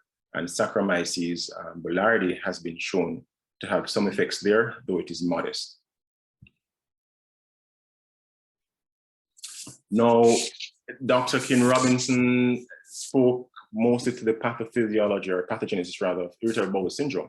And the role of dysbiosis in IBS really is unclear. There's a lot of talk about it, and some guidelines even advocate for the use of probiotics in the standard management of this patient. For example, the British guideline, and I must say, generally speaking, it's one of the strategies that I use as well, which is unlike the scenario with Dr. King Robinson. I oftentimes, once there is no reason or contraindication, I oftentimes put my IBS patients routinely on probiotics to help with generalized symptoms, but this is controversial.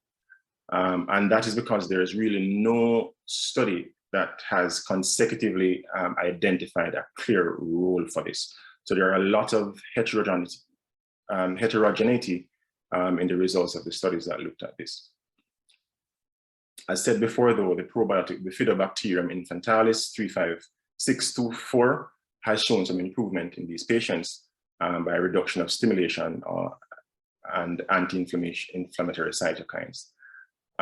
In direct contrast, that, however, pilot studies looking at fecal transplantation in IBS patients actually showed mixed results. And so because of this, some guidelines would not advocate for this, the routine use of probiotics in patients with irritable bowel syndrome.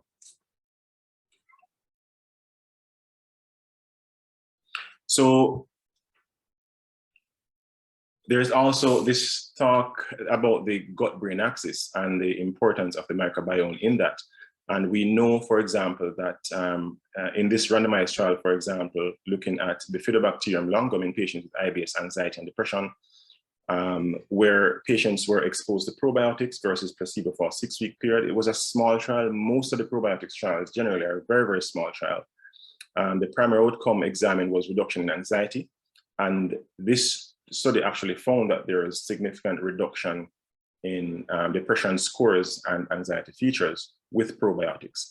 And so by standard, as was alluded to earlier, probiotics is usually, or it's not unusual rather, for probiotics to be a part of the treatment of these patients. Now, just to finish up, generally speaking, again, when we look at functional MRIs in patients who have gotten probiotics with functional disorders, whether it's IBS, anxiety, or depression spectrum, we see that there's a direct effect before and after treatment, where persons with these disorders who are treated with probiotics, they tend to have more desired emotional response to routine stimulation that would cause an aberrant response pathway before. So these patients tend to have less engagement of the frontal, temporal, and cortex and amygdala areas, which are the areas that tend to generate undesirable response in these particular patients.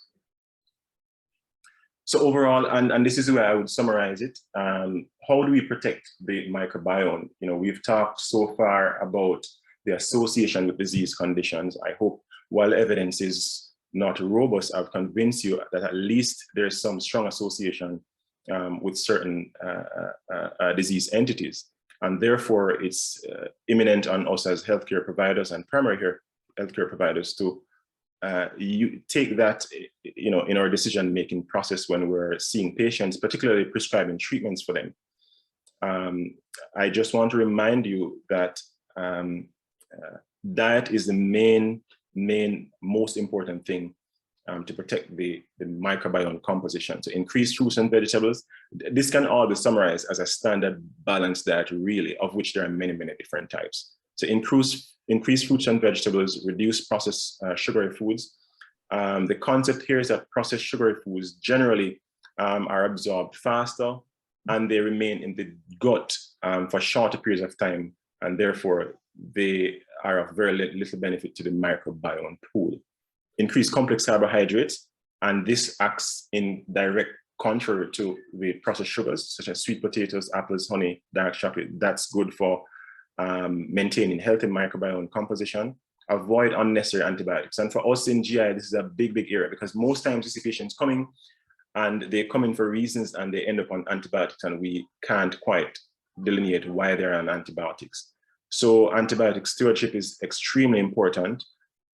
Increase fermentable foods such as yogurt is good for maintaining healthy microbiome. Add probiotics when required. You know, they are safe.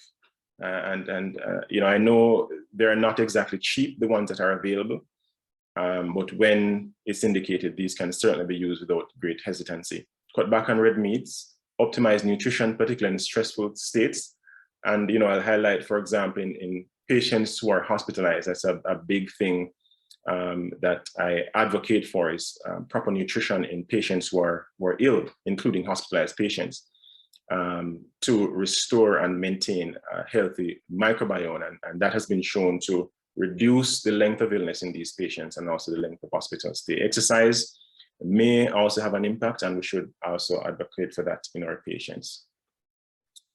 So just a few key points to summarize. The intestinal microbiome is an important part of our body. The microbiota has the potential to help diagnose and also, to some extent, treat certain diseases. Probiotics are increasingly being studied. And although the data on its effect is not very robust, we can use it broadly across the board almost. The data is not conclusive in many areas, but there's enough to demonstrate its importance. And as primary care physicians, gut health should be emphasized and reflected in the management in our management choices. And I'll borrow the words from Michael Rossio, who says a healthy gut is a healthy you. Thank you for your attention. And these are the questions. I suppose we'll go to those maybe later on. Thank you. I'll take any questions if there are any. Right. Thank you so much, Dr. Fairclough, for a rather interesting presentation, really covering the pathophysiology of the microbiome and really how it is that it contributes to gut health. As we're running behind time and we want to catch up a bit, what I'll continue to suggest to participants is that they pose their questions in the Q&A, using the Q&A functionality of the Zoom webinar link. And Dr. Fairclough will respond to those questions. And so we'll all have an opportunity to see the responses. I'm now going to ask Sam, if you could just give us the sponsor's presentation from AstraZeneca. Will do, Prof. And in the interest of time as well, we have to the next session, we start with some sponsors presentation. So we'll have AstraZeneca, Health 2000 Canada, and Excelor Medical Supplies. And of course, I want to thank all of our sponsors for sponsoring today's event, at which point we'll hand over to our second moderator. So we will begin now. Thank you so much.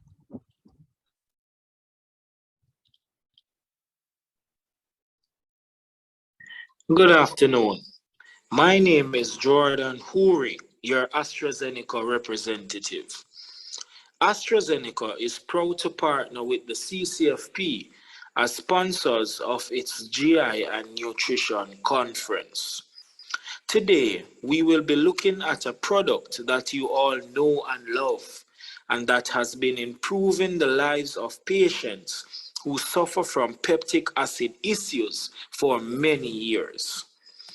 Nexium is the only PPI on the market with the patented multi-unit pellet system, or MUPS technology. This technology in Nexium is what separates Nexium from other PPIs and is what attributes to its rapid dissolution and delivery of the pure active principle, as well as its fast absorption at the duodenum.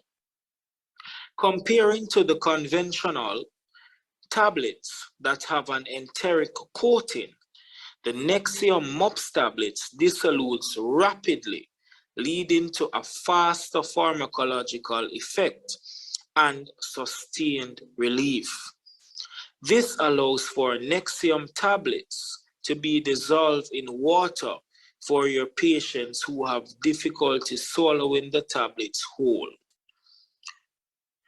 The Nexium pellets also have a flavor masking coating, which eliminates taste. Nexium MUPS tablets provide rapid absorption, fast symptom relief and healing, and are gastric acid as well as food resistant.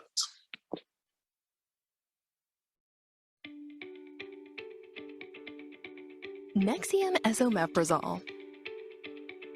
In gastroesophageal reflux disease, GERD, patients experience acidity, a burning sensation that moves up from their stomach to their chest, throat, and neck. The acid comes back to the esophagus, causing harm. In order to control the level of acid in the most effective and long-lasting manner, scientists at AstraZeneca developed Nexium, a proton pump inhibitor, in order to treat gastroesophageal reflux disease and other conditions related to acid imbalance. MUPS technology. Their goal is to control drug release and absorption at the gastrointestinal tract in order to obtain a greater therapeutic effect. The MUPS tablet, or multiple unit pellet system, or multiple spheric unit system, is an innovative dosing formula, allowing for an increased delivery of the acid-resistant dose units. After being ingested, the tablet disintegrates in the stomach, where the microspheres are released, in order to be emptied afterwards into the small intestine, where the pH is higher, so the spheric coating is dissolved, and the active substance is released. The singular molecular structure of Nexium allows for a greater amount of the drug to enter the liver, without being metabolized, which translates into a greater bioavailability of Nexium, emerging once more into the bloodstream and into the stomach afterwards, where it will block a greater number of proton pumps, thus inhibiting chlorohydric acid production. The pyloric sphincter obstructs objects, such as tablets, delaying their emptying into the duodenum. A conventional tablet with a spheric coating that will not disintegrate in the stomach could remain for shorter or longer amounts of time in the circulation, increasing the risk for onset of action variabilities. The MUPS tablet can be administered by 3 different mediums: oral, dissolved in water, or through a nasogastric tube, offering greater flexibility to both patient and physician.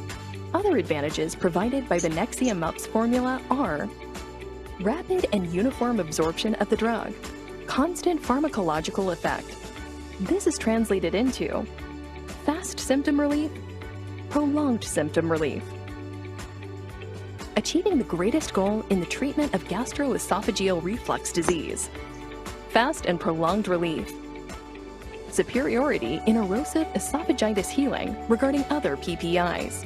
9 out of every 10 patients maintained in remission. Nexium esomeprazole.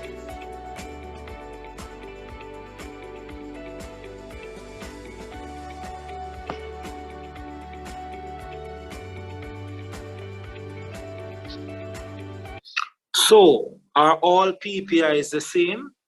Let's look at the evidence.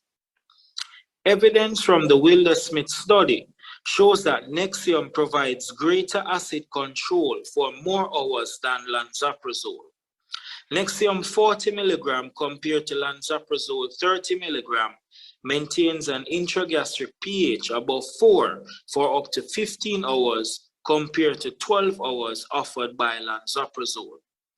Nexium also provides greater acid control for more hours than pantoprazole. Nexium 40 mg compared to pantoprazole's 40 mg maintains an intragastric pH above 4 for up to 40% of the time, compared to 20% for pantoprazole. Nexium also offers more hours with an intragastric pH above 4 in a 24-week period, with 15.3 hours attributing to Nexium 40 mg once daily and 12.9 hours with omeprazole 20 mg once daily. And this evidence is from the minor study. Within a 24-hour period, Nexium 40 mg once daily maintains an intragastric pH above 4 74.4% of the time, compared to lansoprazole 63.9% and pantoprazole's 56%. And this is evidence from the Morgan study. Nexium offers flexibility of use with its various presentation of Nexium 20 and 40 mg tablets, Nexium 10 mg sachets, and Nexium 40 mg IV preparation, providing hospital to home care for your patients. In the hospital setting, Nexium 40 mg IV can be administered via infusion or injection. For IV infusion, simply withdraw 5 ml from a 100 ml saline solution infusion bag and add to the Nexium vial, mixing until dissolved. Add the reconstituted solution back to the bag and administer for 10 to 30 minutes. When administering the Nexium IV injection, simply dissolve the contents in the vial in 5 ml of saline solution and administer by IV route for at least 3 minutes. If a 20 mg is required, simply use half of the injectable solution. Nexium 10 mg sachets is ideal for pediatric patients for symptomatic GERD and erosive esophagitis. Simply open the sachets and dissolve in 15 ml of non-carbonated water and leave for a few minutes to thicken. Stir again to disperse and drink within 30 minutes. If granules remain, rinse with an additional 15 ml of water to obtain all the contents. Nexium MUPS 20 mg and 40 mg in adults and adolescents. It can be taken orally and with water. For patients with difficulty swallowing, Nexium MUPS 20 mg and 40 mg can be dispersed in half a glass of water and drink as liquid. For patients who cannot swallow, like the hospitalized, it can be administered with a syringe through a gastric tube. Steps to follow in order to disperse Nexium MUPS in half a glass of water. Remove Nexium MUPS tablet from the package. The tablets should not be chewed or crushed. Disperse a tablet of Nexium MUPS in half a glass of non-carbonated water. Do not use any other liquid.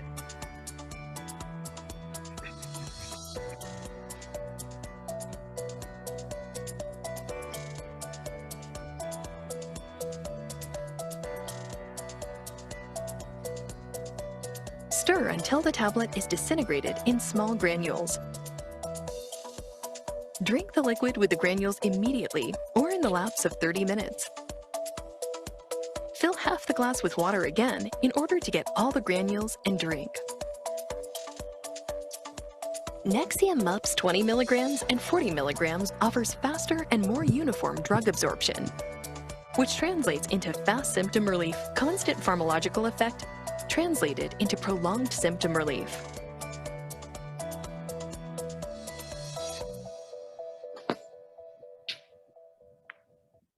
For more information and any questions regarding Nexium and Nexium samples, please reach out to your AstraZeneca representative. Thank you.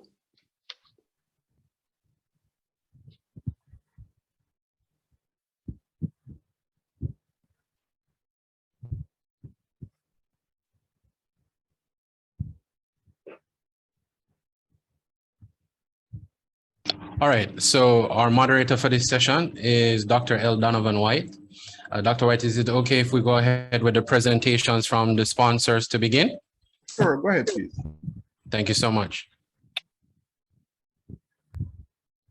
Health 2000 Canada, otherwise known as H2K here in Jamaica. We are a generic pharmaceutical company proudly serving Jamaicans since 1999.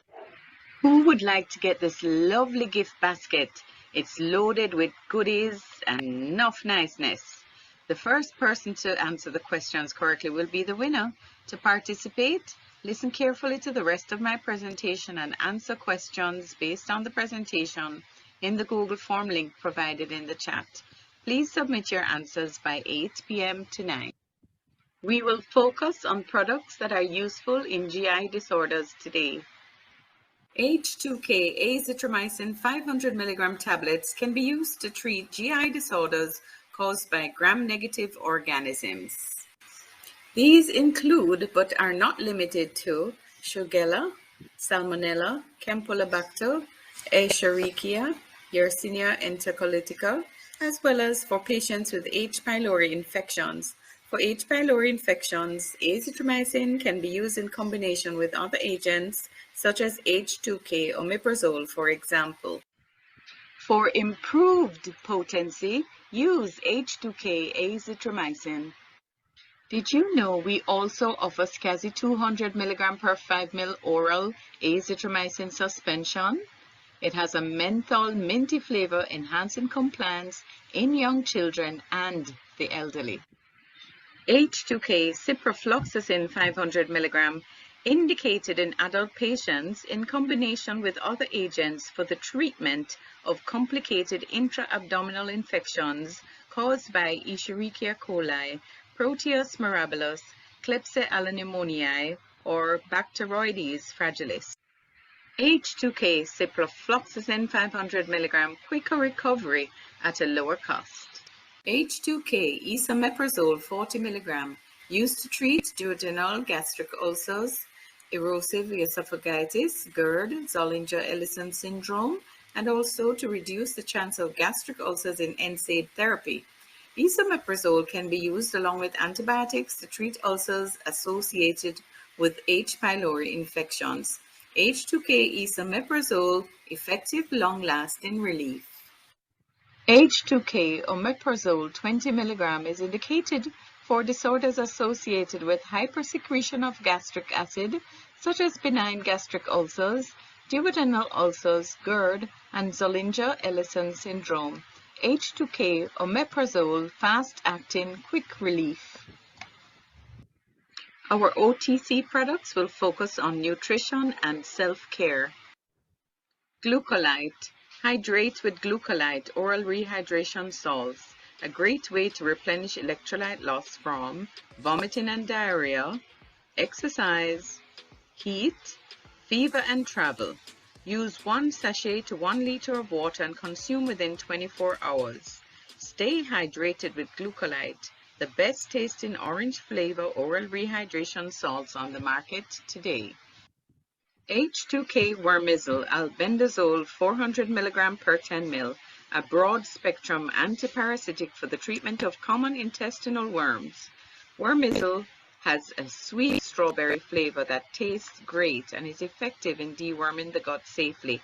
All family members should deworm twice per year at the same time. H2K Worm Missile.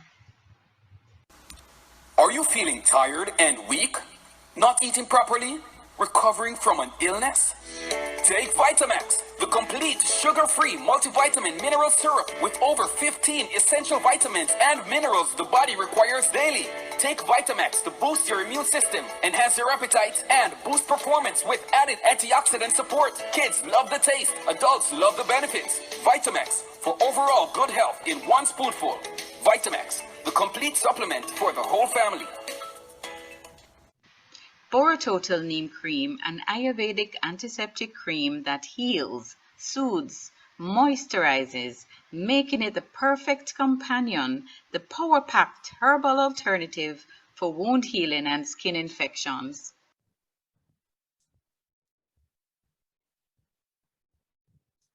Borototal is effective and useful when treating nappy rash, dry cracked nipples, blisters and burns, acne, insect bites, and much more.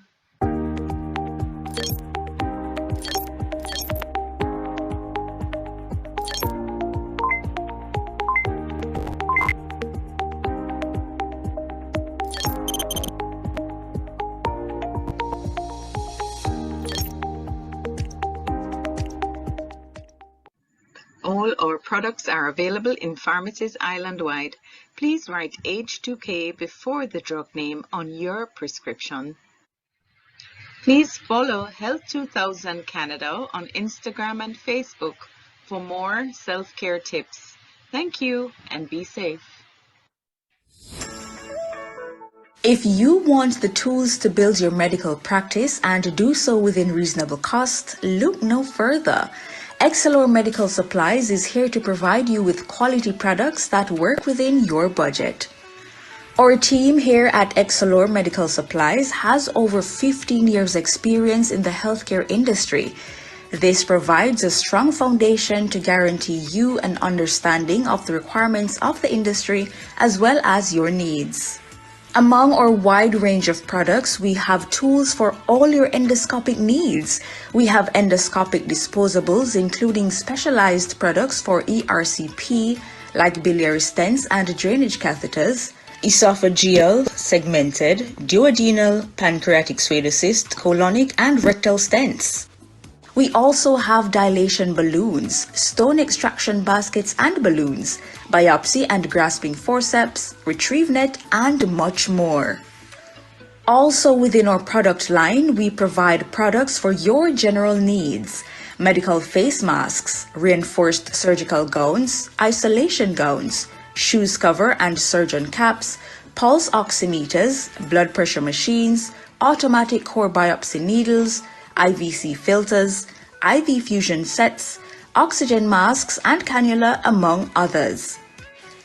Here at Excelor Medical Supplies, we believe in availability of quality products that should allow providers to extend international best practices and standard of care to patients. We also strive to work directly with manufacturers to reduce final costs to end users, to increase value and sustainability of your healthcare facility or business. Visit us at 2 Lindstone Crescent, Kingston, or call us at 876-376-9204 or email us at info@excelormed.com. We are here to serve you Mondays to Fridays 9 a.m. to 5 p.m. We are Excelor Medical Supplies Limited, and our mission is to provide quality products that work within your budget.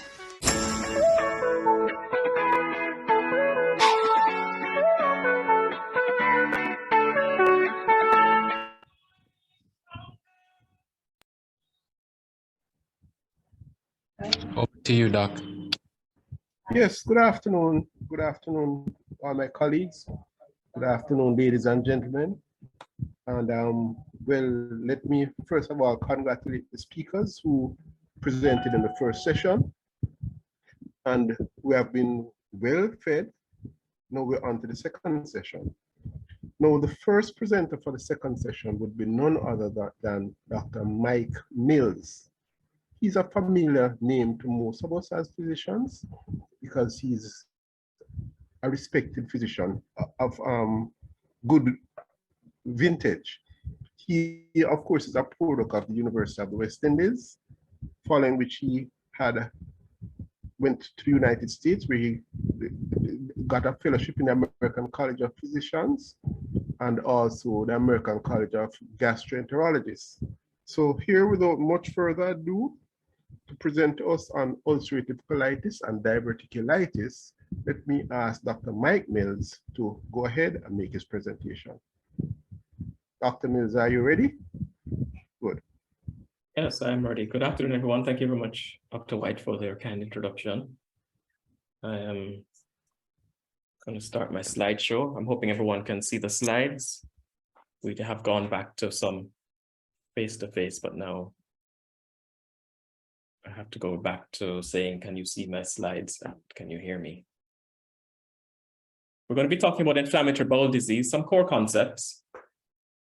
A lot of the background has been covered by Dr. Fairclough with regards to the microbiome, but the inflammatory bowel disease core concepts has a lot more to do with than the microbiome, and we're going to see if we can touch on some of those areas.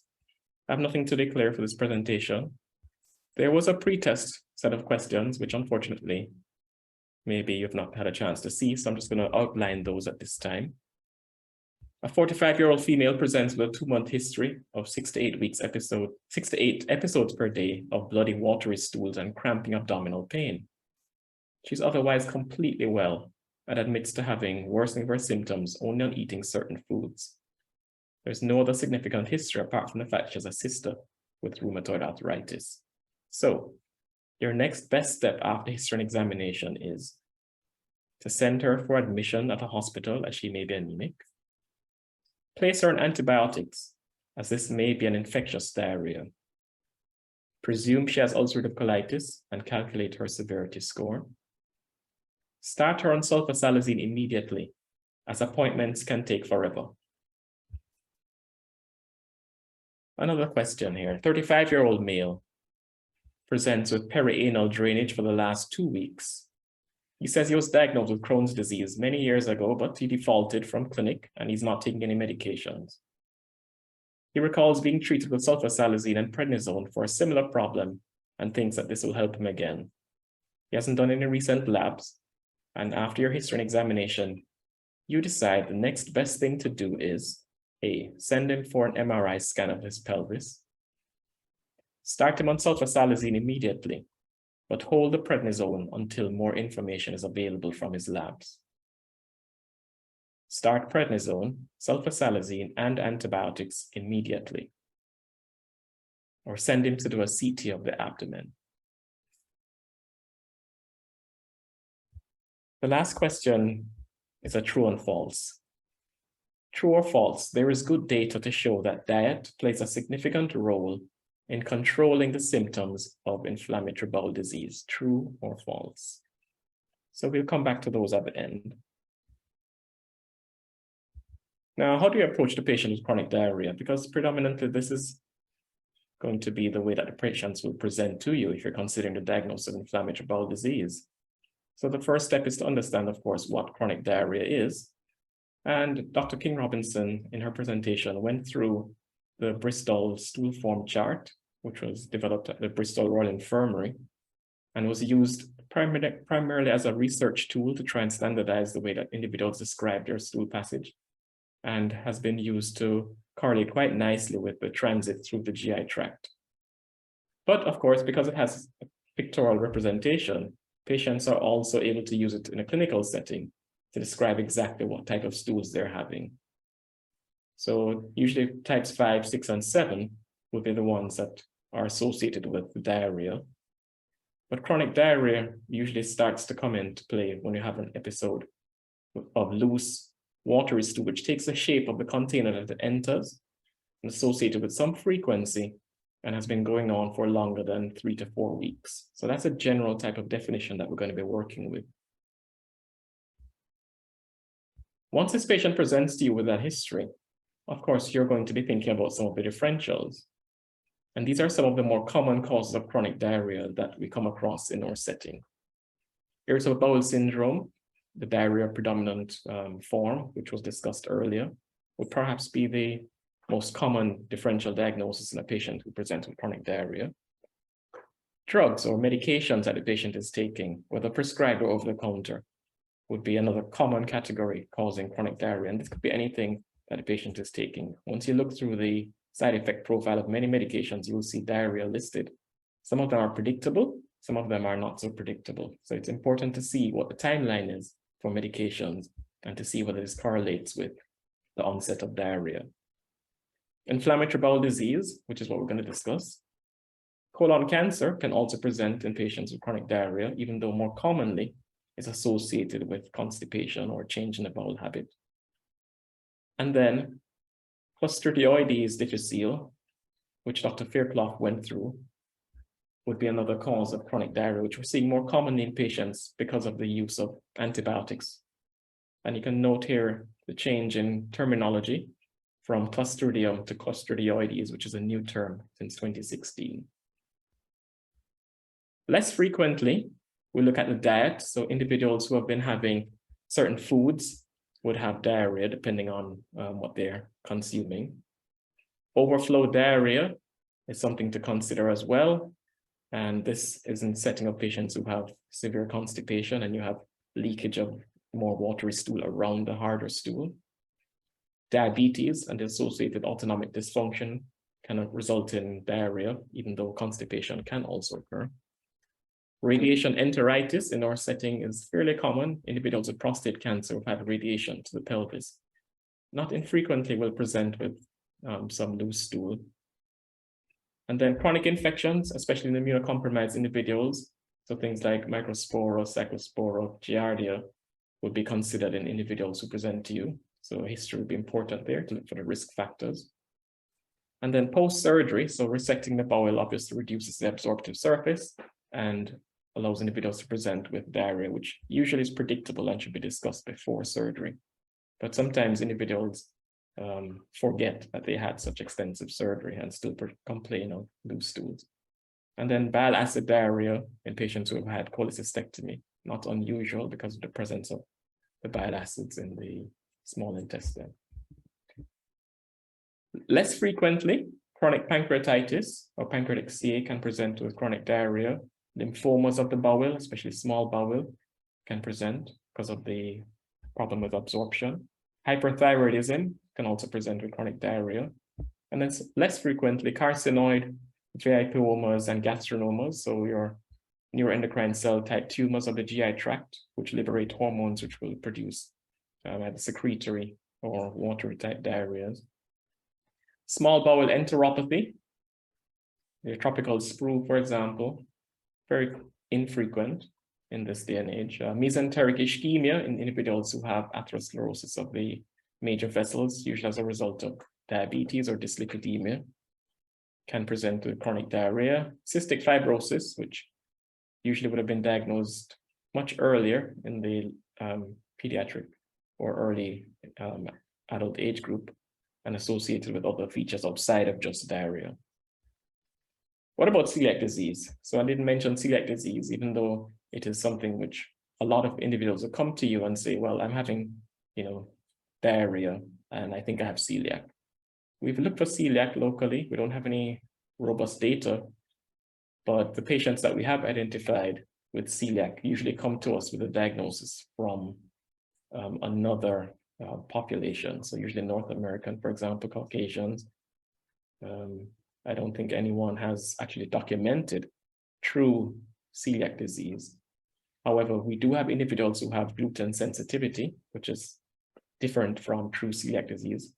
And we're encouraging all individuals, general practitioners, and otherwise who have individuals who present to you with a questionable diagnosis where you're considering celiac disease to do some investigations to actually confirm the diagnosis.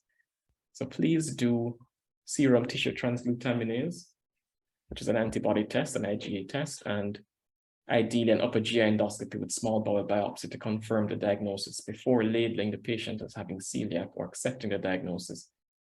And especially before interrupting the intake of gluten from the diet. So once you place the patients on a gluten-free diet, we can't make the diagnosis reliably at all by doing these tests. So we need to have the patient still on the diet, do the test, confirm the diagnosis, and then withdraw the offending antigen.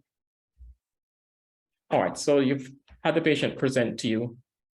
You need to now do the history, try and identify if there are any alarm features, and these alarm features would be an age greater than 50, individuals with weight loss, systemic features of toxicity, blood in the stools, significant abdominal pain, significant nocturnal diarrhea. These are things which definitely clue you in that there may be more than just diarrhea to contend with, and you need to look deeper by doing some investigations. The general investigations that we'd expect would be, of course, to examine the stool. So you want to send your stool off for culture, and you want to send for oocysts and parasites to try and identify any of the offending agents. You want to do your white cell count, your complete blood cell count, check your electrolytes for the effect of the significant diarrhea, and any other investigations depending on your differential diagnosis as discussed previously. The one thing that I've placed here, which maybe individuals may be unfamiliar with, would be the fecal calprotectin. So we're encouraging, if a patient presents with chronic diarrhea, you're going to do this test, which really is a fairly new test, especially in our market. We've had it available from one of our labs, and it is a stool test looking for fecal calprotectin, which is a protein which is present in the neutrophils in the lining of an inflamed bowel.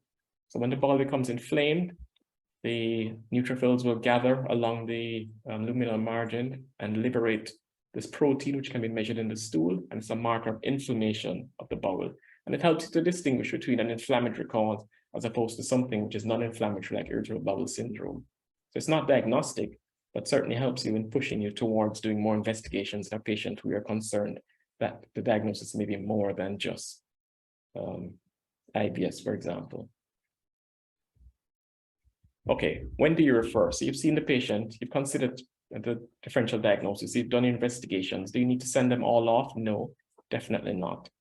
If the patient is older than 50, as we described before, you may want to consider referring them for significant investigations.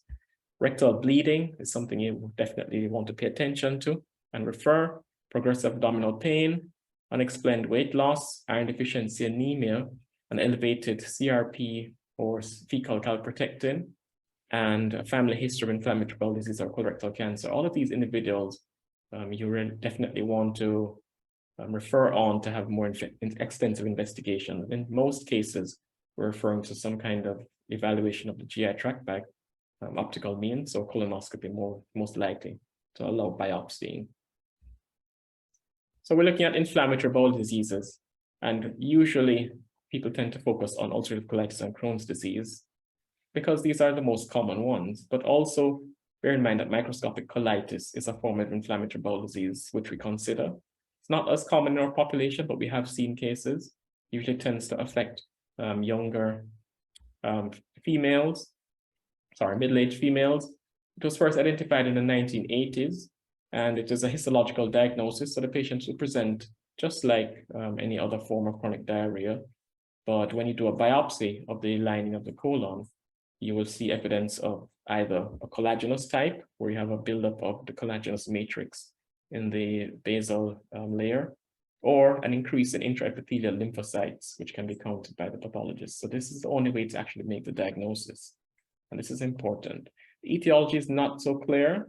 Some individuals have a history of using excessive non-steroidal anti-inflammatory drugs, and some have an abnormal microbiome, even though the exact pathophysiology is not well elucidated.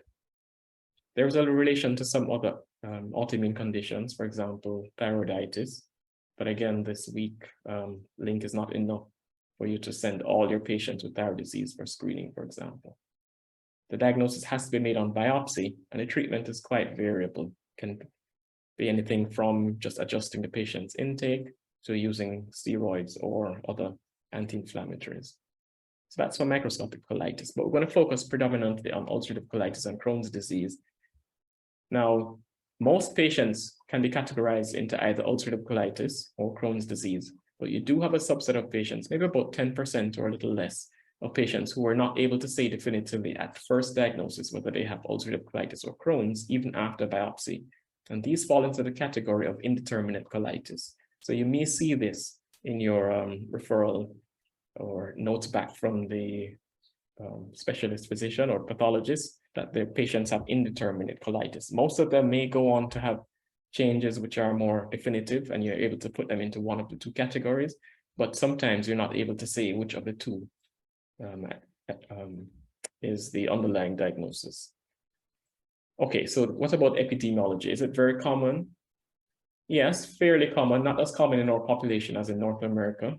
So we see here figures showing about between 2 to 19, depending on the population, per 100,000 person years for ulcerative colitis, and about the same for Crohn's in the North American situation. For Jamaica, there was a retrospective study done in 2013, looking at the patients who presented at the University Hospital GI clinic with inflammatory bowel disease.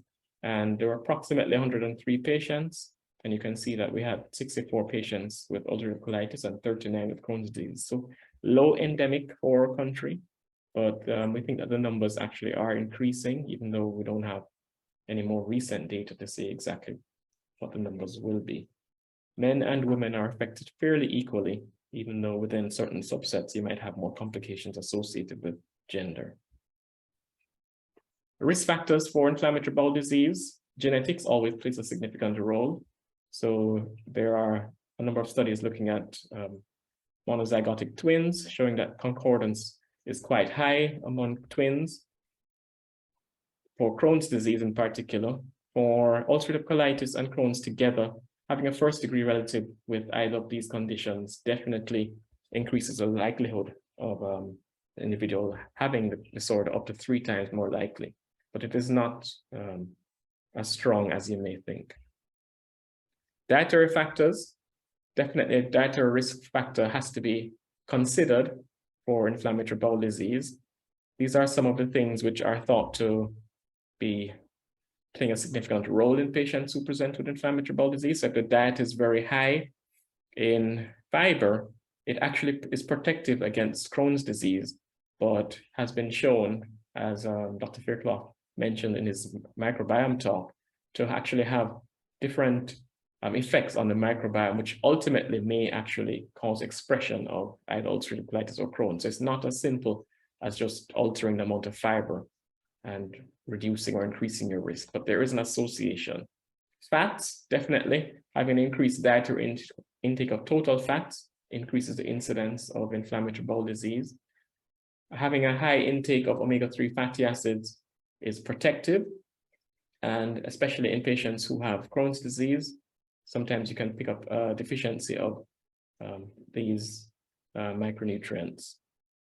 Similarly, vitamin D deficiency has been associated with Crohn's disease, even though the link is tenuous and it is not as straightforward as replacing the missing nutrient. Of course, food antigens are thought to trigger an immune response because everything that goes through the GI tract has to be processed in some way. And so it's not unreasonable to think that dietary factors would play a significant role in inflammation within the bowel. The GI tract is exposed to a number of antigens and stimulants on an almost continuous basis. And the phenomenon immune dysregulation is really what is driving the inflammation that individuals who present with ulcerative colitis and Crohn's have. There are 3 things which the GI tract has, which need to be functioning in a homeostatic way to prevent individuals from developing inflammation. The first thing is that when individuals consume a number of food substances, they have to enter and be exposed to the normal healthy epithelium, which then will process each of these antigens and have to decide, based on what is being presented, whether these antigens are nutritious for consumption or harmful and need to be rejected or attacked. So the epithelial integrity is the first barrier against having inflammation. Goblet cells play a significant role in accepting some of the proteins and transferring them to some of the receptor cells, which then allow passage through the tight junctions in the epithelial lining. The action of peristalsis is also protective, and we know that disorders in peristalsis can increase the risk for inflammation in the GI tract. Your immune system, whether adaptive or innate, also play a significant role. The adaptive immunity, of course, is that mediated either by your B cells in the humoral state, which produces antibodies specific to an antigen once presented, or your T cell mediated immunity through your CD8 and CD4 cells in your GI tract. Your innate immunity is independent of a specific antigen, and this is present in all individuals. So your lymphocytes, monocytes, neutrophils, natural killer cells, and macrophages all have to process the antigens which are present in the GI tract. So once there is immune dysregulation or a swing away from this balance, inflammation is the outcome. Now, it's not just the food that is put into the GI tract which causes inflammation. Dr. Fairclough touched on the gut microbiome. Just to say that it is an area which is basically not quite well elucidated. We know that there are a number of possibilities in terms of the interaction between your significant microbiome and healthy GI tract, but at this time it is very difficult to find robust information to highlight exactly which organisms need to be manipulated to either cause inflammation or which ones have changed as a result of an underlying inflammatory condition. So ordinarily, once we're looking at colon, we're not able to see at a gross level any types of abnormalities. You can see here that the normal colon has quite a clean appearance. There are no, there's no evidence of inflammation here. You have the normal vascular pattern. And this is what we expect in patients who do not have inflammatory bowel disease. Contrast that with ulcerative colitis, which is a chronic inflammatory condition characterized by relapsing and remitting episodes. You can see that the mucosal layer of the colon is where the primary effect is, and it extends anywhere from the rectum up proximally towards the cecum, and sometimes you may have an effect in terminal ileum. It is a continuous condition, however, so usually the effect is quite distal. And you can see here the lining of the colon is quite different in patients who have ulcerative colitis compared to the normal colon. Ulcerative colitis clinically is diagnosed when the patient presents with frequent loose stools or diarrhea, which is usually bloody, associated with abdominal pain, tenesmus, and mucus per rectum. So these are clinical features. Once a patient presents to you, you must do an assessment of severity. Now, you can divide the condition into mild, moderate, and severe, depending on the criteria outlined here. So you want to get an idea of the number of stools. If it's less than 4 stools per day, no signs of systemic toxicity, normal ESR, and just mild crampy pain, then that's characterized by the Montreal classification here as being mild. Moderate is more than 4 stools per day, mild anemia, not requiring transfusion, and maybe a low-grade fever. Severe would be more than 6 stools per day, severe cramps, and evidence of systemic toxicity. So your fever, your elevated heart rate, low blood pressure in the severe, very severe cases, significant anemia, significantly elevated inflammatory markers. Now, when we say 4 stools per day and 6 stools per day, we're talking about above the patient's normal. So the patient may have a normal baseline of 2 stools per day, which is formed. So having more than the number of their baseline is what we characterize patients of having either mild, moderate, or severe. So you need to get an idea of the patient's usual pattern. It's not difficult for you to assess.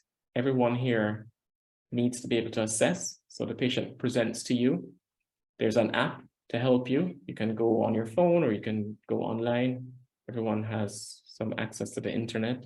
There are 3 tools which we tend to use for assessment. So the Montreal classification for inflammatory bowel disease from Canada, which we just showed you. The True Love and Width Severity Index for ulcerative colitis, and the Mayo score disease activity index for ulcerative colitis. The differences between them are not that great, even though for the Mayo score in particular, you may only be able to have a partial Mayo score before you get a colonoscopy, because colonoscopy is part of the assessment of severity for the Mayo score. But if you don't have MD Calc, for example, so I'd recommend downloading MD Calc onto your phone or on your desktop. And when the patient gives you the information, you just plug it into the formula and it will tell you if the patient is mild, moderate, or severe, and even guide you about how to manage the patient from there. The severity correlates very well with the complications, and the complications can be immediate or remote. The immediate complications from the ulcerative colitis include severe bleeding, toxic megacolon, and perforation. And toxic megacolon is something which we look out for, we don't want to see, we try to prevent, but these patients are medical emergency and need to be assessed and managed in hospital. Obviously, perforation is also surgical emergency. The long-term complications of chronic ulcerative colitis include stricturing. So because of the inflammation, you will get healing eventually, and healing may occur with fibrosis. And so parts of the bowel may be scarred, and this can cause narrowing. Dysplasia, which, as you know, are essentially precancerous changes, so increases the risk for development of colorectal cancer. And these are the long-term complications which we're trying to prevent in patients with ulcerative colitis. It's not just confined to the bowel, however, to extraintestinal manifestations. So the patients may present with arthritis, especially back pain, but any other joint may be affected, uveitis, so ocular symptoms may be associated with it, pyoderma gangrenosum, which is a dermatological condition, and primary sclerosing cholangitis, and patients may present with hepatic dysfunction because of biliary scarring. So deranged liver function test may also be a feature of ulcerative colitis, which needs to be assessed. The treatment is really dependent on the disease severity, and that's why you need to be able to assess the disease. The extent of the involvement is also important. So it is important for you to know if the patient's condition is confined to the rectum, is it confined to the rectum and sigmoid, is it confined to the left side of the colon, or is it the entire colon that's affected? So this is something you want to get from the referring physician or from the patient if they know. So depending on whether it's mild, moderate, or severe, you would be able to make a determination based on your CRP, the fecal calprotectin, which we discussed before, which can be elevated in cases where there's a flare. So you can use it to monitor the condition, even though not to diagnose it. Stool cultures need to be done because you want to exclude other conditions which can cause or interfere with your treatment, such as Clostridioides, for example. So you want to send off stool cultures and seeded stool toxins, and ovocysts and parasites also. There are two factors to consider when selecting treatment. You want to decide, am I going to be doing induction or am I going to be doing maintenance? So those are your first concerns. And then you want to know, well, what is the extent of the disease? So once you have these in mind, then there are a number of things you could select. So if it's mild, moderate ulcerative colitis, your options are topical, oral, or parenteral therapy. So let's say the patient has proctitis or proctosigmoiditis, so very what we call limited disease on the left side.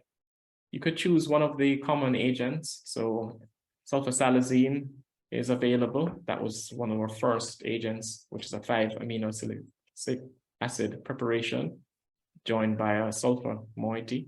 So these 5-ACA products are oral. They're the newer ones, the mesalamine, for example, which can be given as a rectal suppository or orally as well, if it's a little more extensive. These are used when patients have limited disease. You can also use topical steroids, even though we don't have any available locally. You can potentially have patients who are managed by having enemas of steroids as well. Prednisone can be used for limited disease, even though sometimes it is not necessary. Regular prednisone at approximately half to 1 milligram per kilogram, depending on the severity, is available and is effective, but of course the side effects associated with prednisone use would want us to limit its use as much as possible. In preference to prednisone for inflammatory bowel disease, there is cortiment, for example, or budesonide, which is given at 9 milligrams per day. And this has less systemic absorption, so the toxicity associated with steroid use is more favorable and would be the preferred option in patients with inflammatory bowel disease.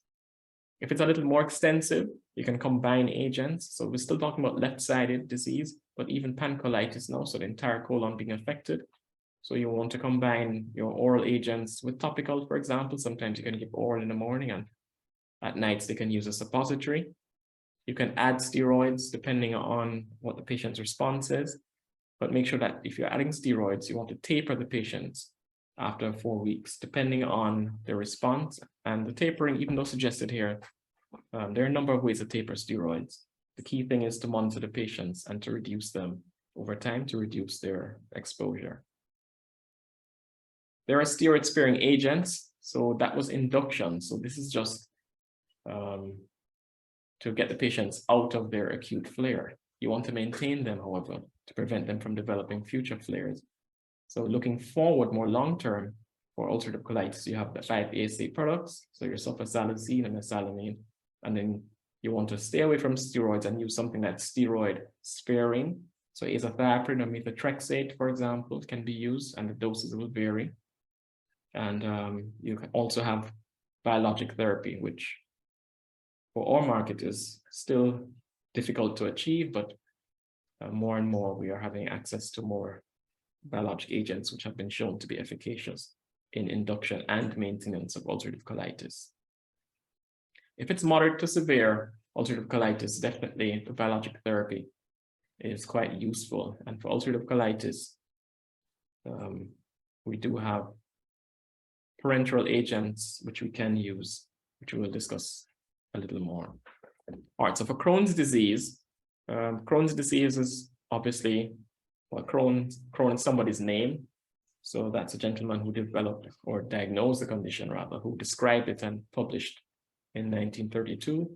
So this physician noted that there are individuals presenting with abdominal pain and diarrhea in the early 30s. And these patients went on to have surgical resection because they were not responding to anti-TB therapy, which is a usual cause of what was then known as regional ileitis. So there's inflammation of the small bowel, terminal ileum, and in those days, most cases were due to tuberculosis, but these patients did not respond. And when the pathologist specimen was reviewed, there was granulomatous change, which is the hallmark feature of Crohn's disease, but it was non-caseating, so not typical for TB, and the patients also did not respond. The key thing about Crohn's disease, which separates it from ulcerative colitis, is that it's transmural, so it involves the entire thickness of the GI tract.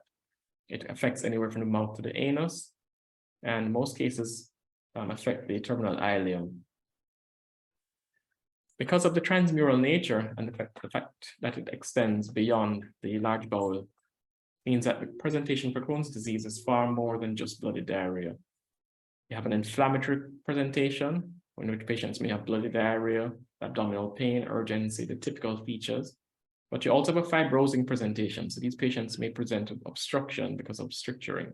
And the stricturing could be either inflammatory or fibrosing. But those patients present just like anyone with intestinal obstruction. Then you have the penetrating presentation. So these individuals present, because it's transmural, they may have fistulas. So you may have enterocutaneous, or enteroenteral, enterovesical, enterovaginal fistulas, or perianal fistulae. So these are why Crohn's disease is far more troubling for patients and can be quite difficult to manage. The treatment is really dependent on the presentation. If it's an abscess, for example, surgery would be indicated, of course, and antibiotics appropriately. If there's fibrosis, then no medication will heal scar tissue, so you need to do surgery to reset an area that is fibrosed. If it's inflammation or fistula, however, then you have medical management.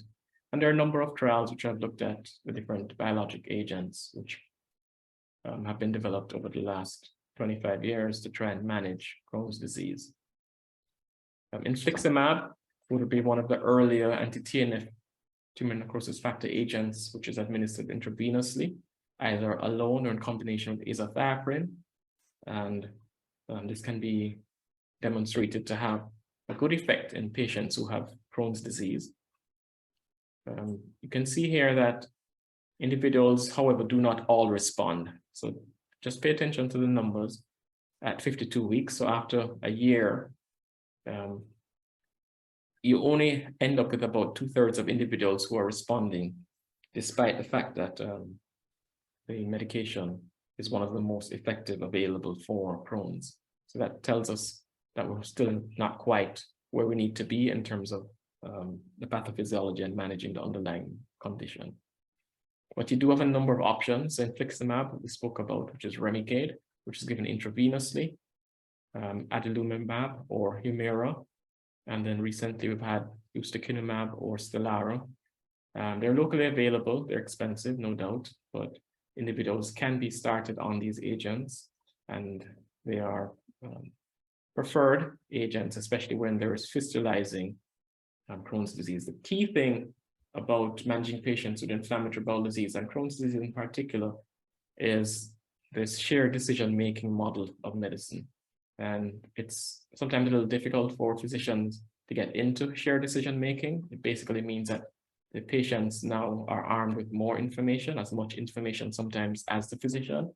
And it is for you to sit with the patient, sift through the information and come up with the best treatment plan for that patient based on the factors which are peculiar to that particular patient. Sometimes that makes doctors feel as if they're giving up some of their,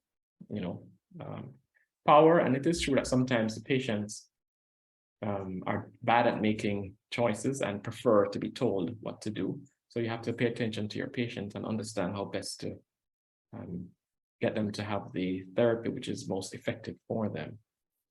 But you do have a number of agents to discuss with them. So the 5 ASA agents, azathioprine, methotrexate, cyclosporine, the biologics, and the biosimilars, which are biologics, but a little cheaper, are all available, and they all need to be discussed. The treatment protocols are changing almost on a monthly basis, and so it's very important to keep up with the literature, and don't be afraid to review to see what is up to date and where we are in terms of which agents work best for which patient. What about IBD and diet? Well, yes, we did hear about the effect of the diet on the microbiome, which in turn affects inflammation in the GI tract. But very often individuals think that, oh, I'm eating this particular food, or how do I advise a patient who has inflammatory bowel disease about what to eat? So here we have some things that patients should try to avoid, generally speaking. So high fiber tends to worsen some of the symptoms in patients who have inflammatory bowel disease. Low microparticle diet, low sugar. Okay, so let me clarify here. These are what you need to have. So I'm making it sound as if these things are. So we're recommending that you need to have enough fiber in your diet, that you need to have a low microparticle diet. You should have a low sugar diet. You may introduce prebiotics. You should have low calcium in your diet, low dairy, especially individuals who are lactose intolerant, low in red meat and low in processed meat.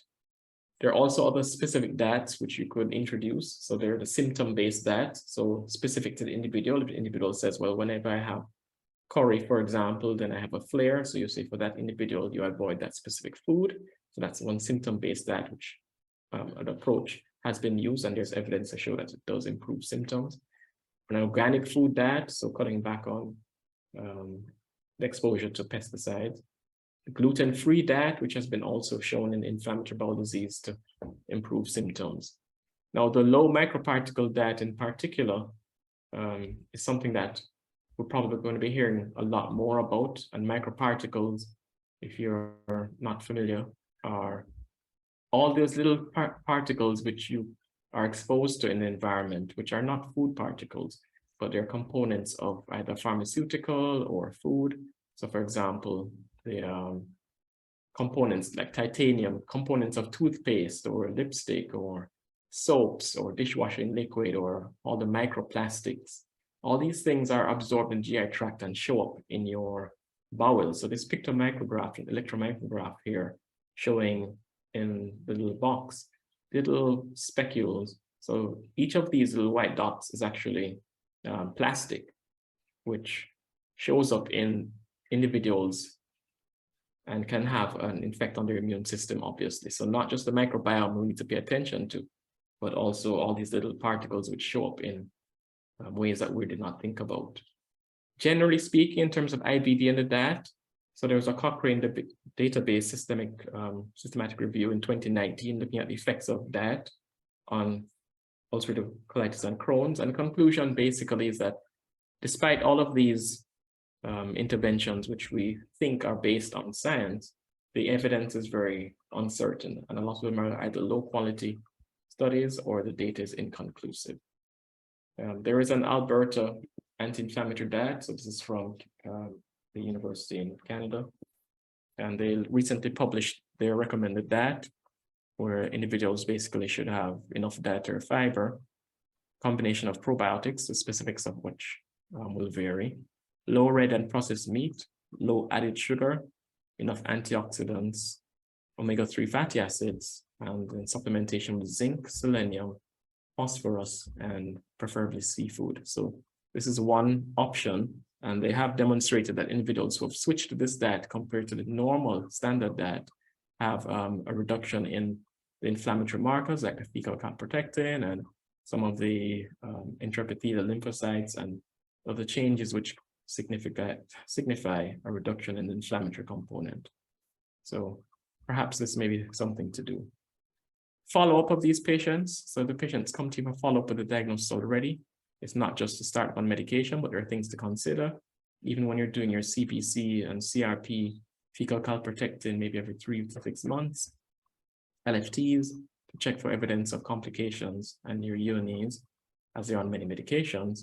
You also want to focus on colon cancer screening. So in individuals who have ulcerative colitis or pancolitis affecting the entire colon, after 8 to 10 years, there's increased risk of colorectal cancer. So colonoscopy definitely would be indicated, especially at that stage. But even before reaching the stage of 10 years, you may want to consider doing either annual or biannual colonoscopy. Is very individualized and depends on the risk factors.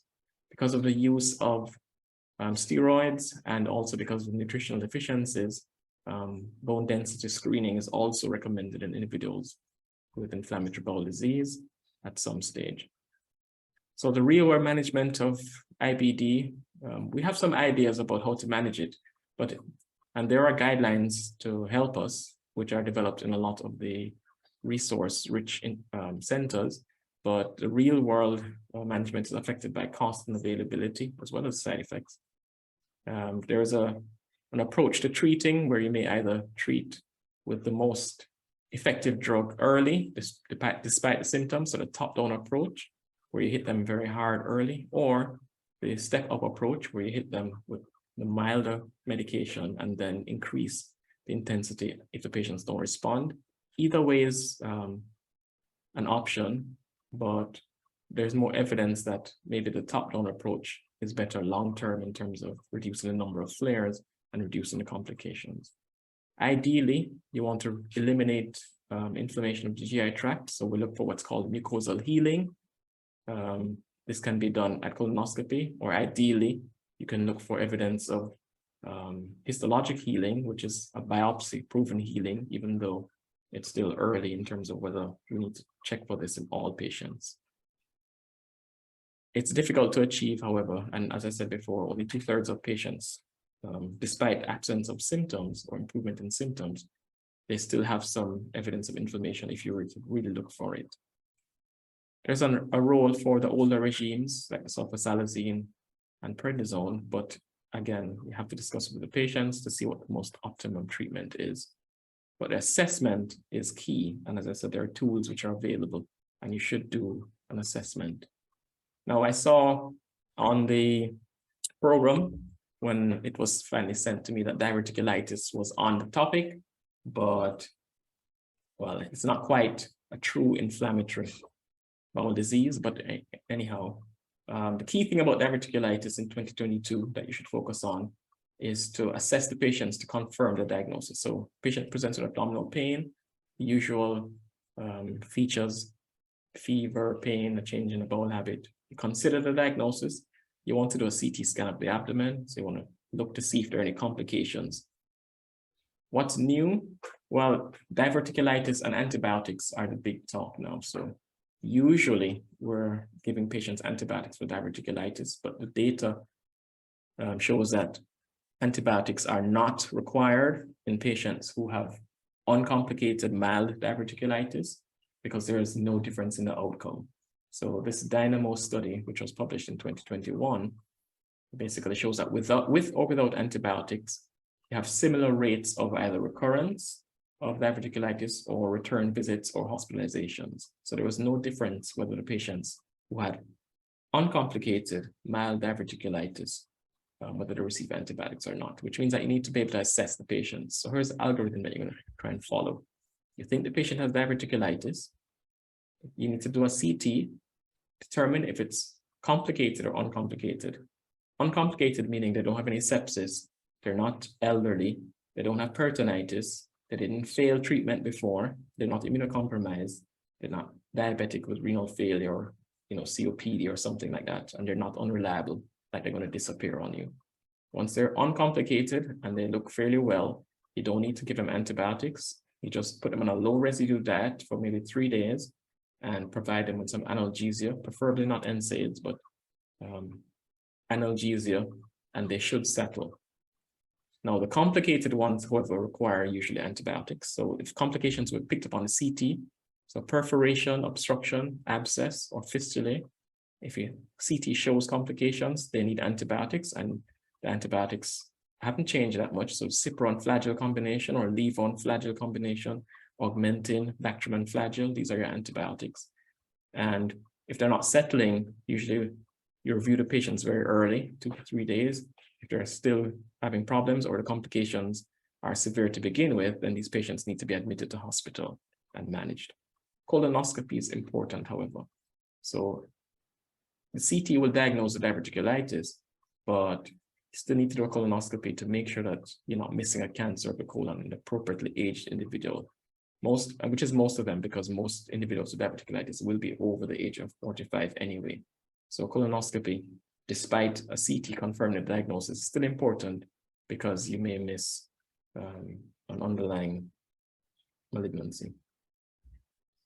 All right, so back to the pretest then. So a 45-year-old female presents with a 2-month history, 6 to 8 episodes of bloody stool, cramping abdominal pain. She's otherwise well. No history apart from rheumatoid arthritis. Your next step after the history and exam would be send her for admission at the hospital because she may be anemic, place her on antibiotics at this time because she might be infectious, like having bacteria still, despite the fact it's very long. Presume she has ulcerative colitis and calculate her severity score. Start her on sulfasalazine immediately, as appointments can take forever. So the answer to that then is to presume she has ulcerative colitis. You do the history, everything checks out, and calculate her severity score. And then depending on what that's showing, you move from there, okay? So you wouldn't start her on anything else or admit her or anything unless you've done the other assessments. So the severity score would be the most appropriate thing to do at that stage.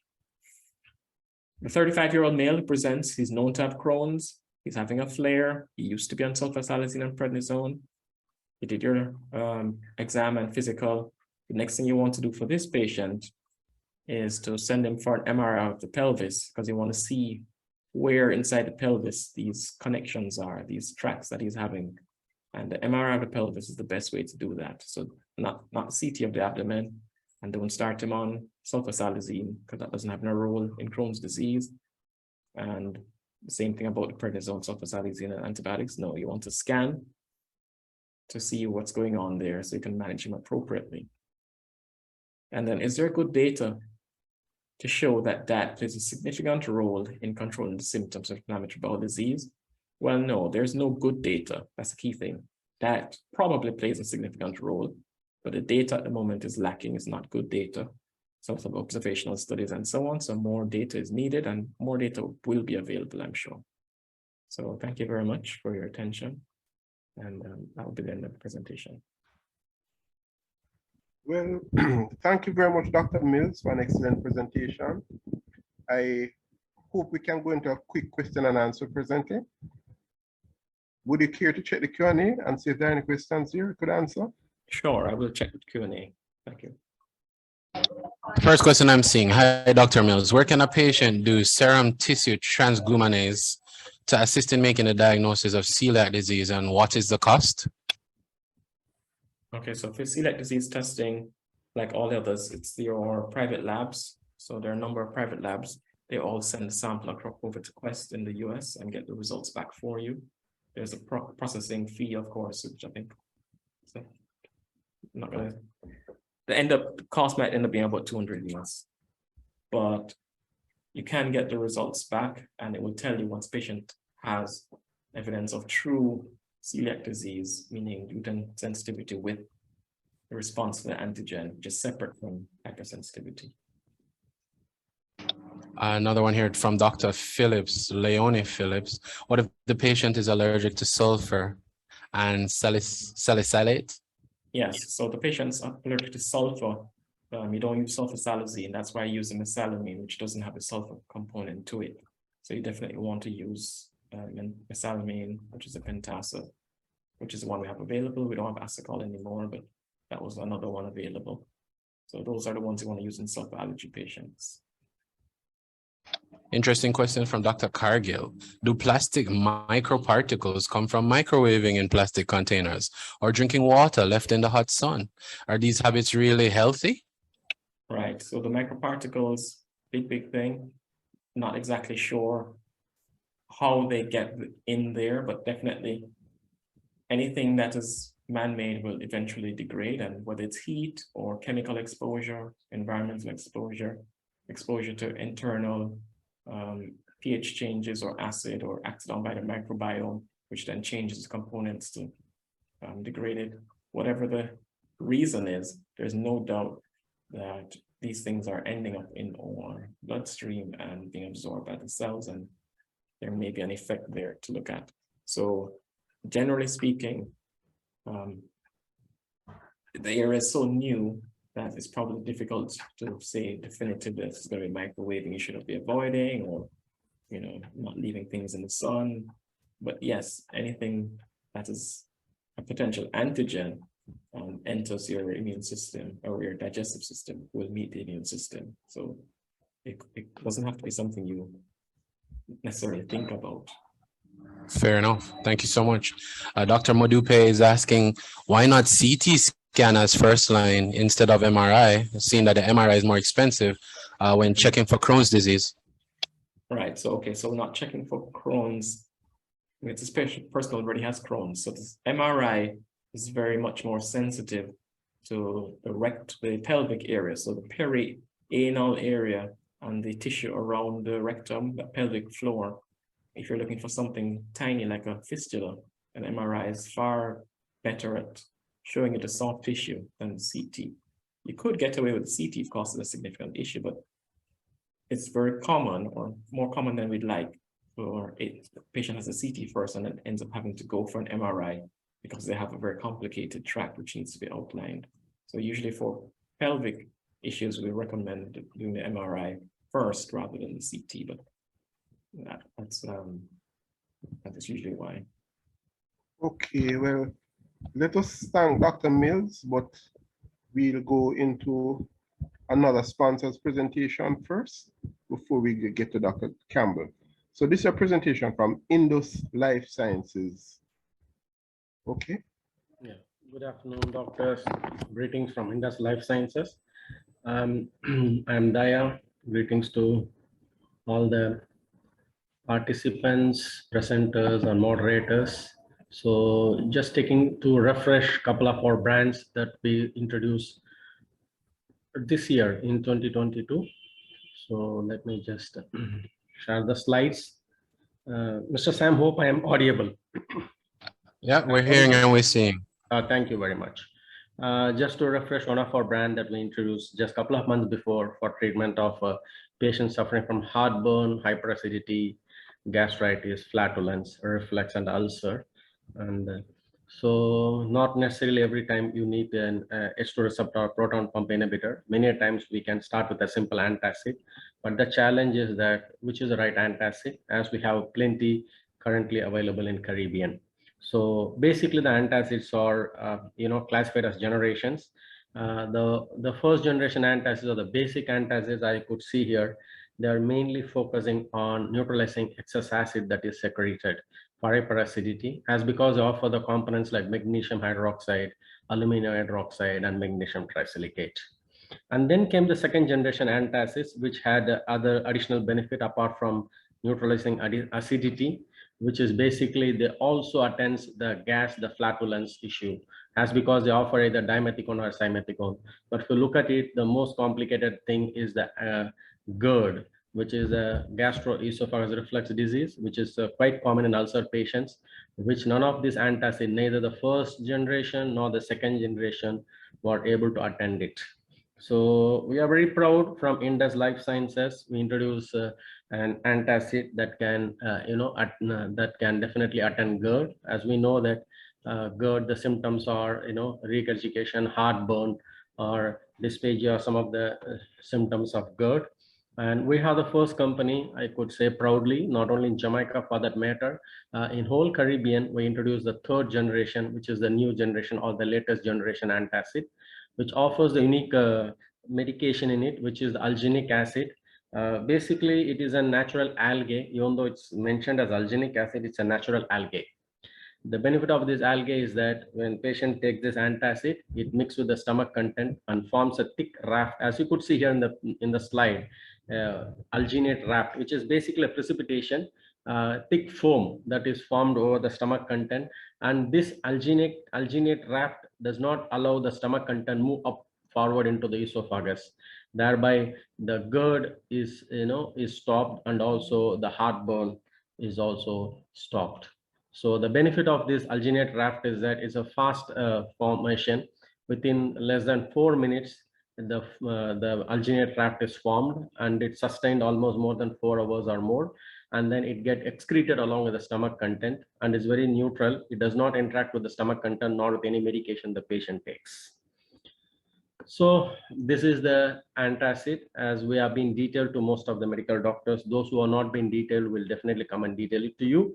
That's our new gel. We coined the brand name new gel just to communicate is the new generation antacid gel, because it's the first of the third generation in Caribbean. That's why I coined the brand name as new gel, new generation antacid gel.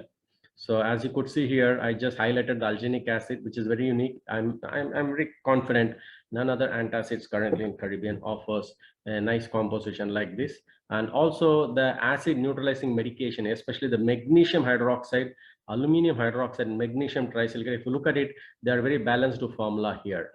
The benefit of that is that rest of the antacids, I'm not bashing them, all of them are good, but the benefit of this balanced composition is that the incidence of diarrhea or constipation will not be there. The dimethicone is also there, and interestingly, new gel is over the counter in Jamaica, so patient can get it from the pharmacist without even prescription, and it's a sugar-free antacid, so definitely diabetes patient will love it. And it's a mint flavor, so mint, we know that it has a digestive benefits too, and it's safe in pregnancy as well as is safe in children less than 10 years of age, but it has to be addressed as per the body weight of the patient if they are less than 10 years.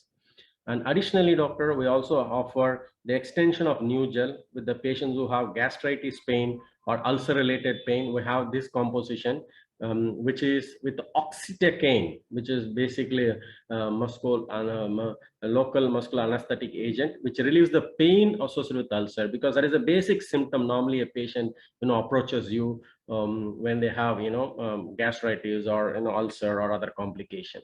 So this offers, apart from the alginic acid, which stops GERD, It has oxytocin, plus it has simethicone as for flatulence, plus the regular acid neutralizing medication, magnesium hydroxide, aluminum hydroxide, magnesium trisilicate. The only caution or contraindication for this, especially the new gel O, is it's not recommended for pregnancy. During pregnancy phase is not recommended, as because oxytocin may interfere with the pregnancy cramp, and also not recommended less than 10 years of age. So for rest of the population, new gel O, I could definitely confidently say it's the mother of all antacid, as it is the best of the composition currently available with for GERD, for hyperacidity, for flatulence, and also for pain.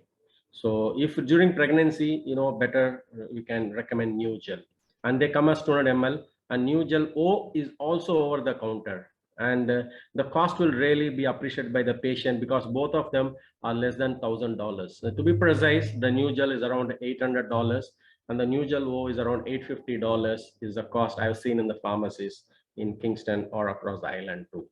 So that's our new gel and new gel O. So whenever your patient has these indications, and if your choice is an antacid, I request you to consider the new generation antacid gel, new gel. So, and with this, I just wanted to refresh one of our new pain spray that we introduced. And we all know Indus is known as a Capsitop pain gel company. Now we also introduced the red heat spray because the spray acts faster than the gel. So the onset of action of a spray is just within 2 minutes. It kicks in, the pain relief will be there. And what we done here in red heat spray is that we have just took out the capsaicin, which is there in our Capsitop, which is basically extract from the Scotch bonnet with the capsicum that we eat. So the reason is that if the pepper has the capsaicin, it is not a pain spray, it become pepper spray. So what we did here, we have just had some other natural, pain relieving medications given by God, which is basically eucalyptus oil, turpentine oil is there, plus it has regular methyl salicylate, and it also has menthol. And we coined the brand name Red Heat Spray just to communicate whenever there's an inflammation, it is precipitated as reddish, and there's a warmness or heat is produced. So when there's an inflammation with heat, spray it. That is Red Heat Spray. It comes in two forms. It has 43 ml, as well as it comes in a bigger one, which is 150 ml. And it's also listed as over the counter, no need for prescription. The 43 ml is around $300 in the pharmacy, and it's good to carry when you're flying. And the 150 ml is around $600 in the pharmacy. So Red Heat Spray is our new pain spray. And of course, the indication is quite wide: neck pain, knee pain, joint pain, back pain, ligament pain, sports related pain, all pain. And just to communicate the tagline of Red Heat Spray: powerful like a real beer, safe like a teddy bear. That's our tagline for Red Heat Spray. And Capsitop, please continue your support for the gel, which has capsaicin, diclofenac, methyl salicylate is there on it with menthol.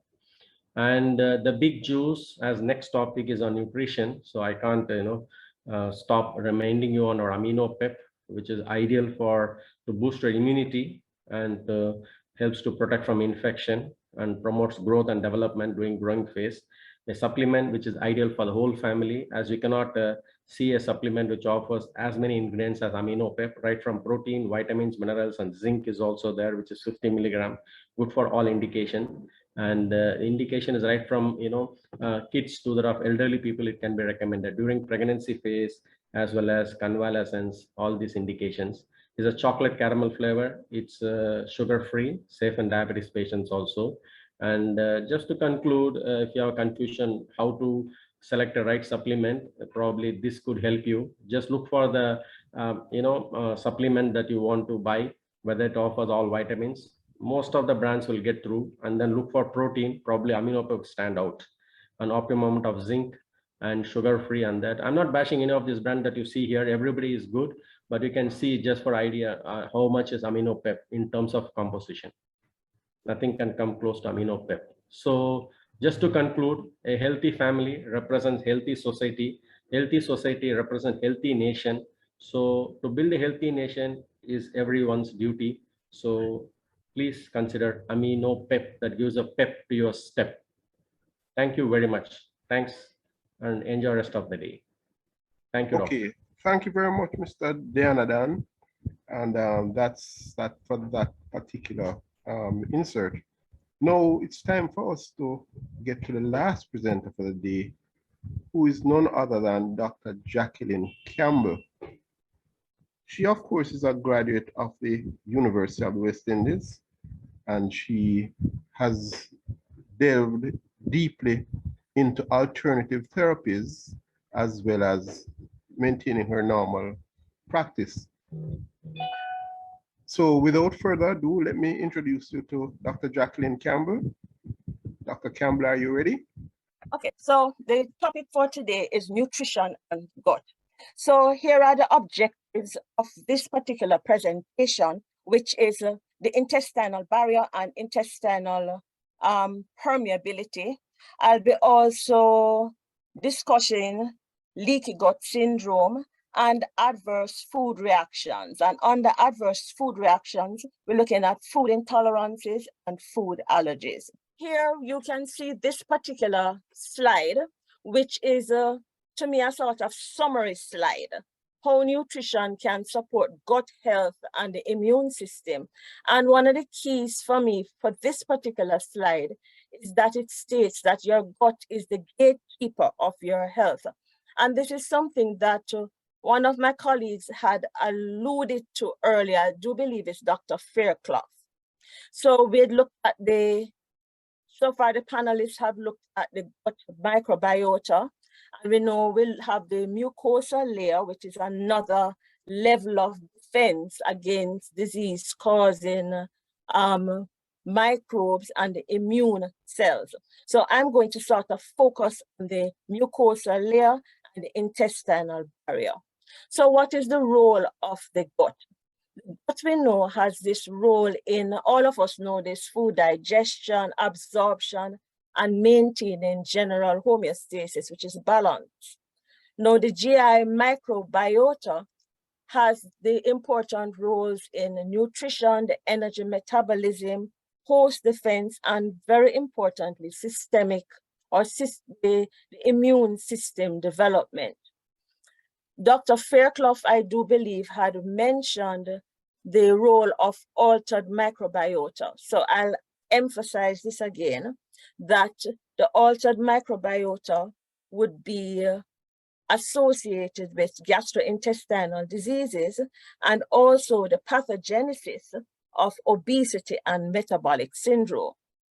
So another thing about the gut that we have to remember is that there's this lining of the gut, and very importantly, what happens is that this lining of the gut sort of, how can I put it? The lining of the gut maintains or has the ability to determine or impact, I should say, intestinal permeability. Now let us look at this particular, here we go. Let us look at this particular diagram here, which is a schematic presentation of a healthy gut versus a leaky gut. I want us to focus first on the left part of the screen about the healthy gut. And we see that with the healthy gut, there is normal intestinal permeability and normal intestinal barrier. And here we see that the intestinal barrier would consist of different components, and these components would include epithelial cells, and these epithelial cells would be sealed through tight junctions. And we'll call these TJs, and that is what is called in the books. So it's sealed through tight junctions. You have immune cells and intestinal microbiota. Importantly here for us to note is the role that this mucus layer plays in the role of the gut in terms of its interaction with microbiota. I'll come back to this slide again in a little while. Now, why do we need a gut barrier?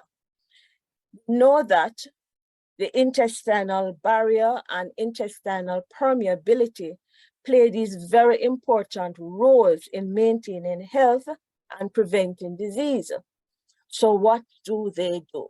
So what they do is that they prevent the loss of water and electrolytes, and also the entry of antigens and microorganisms into the body.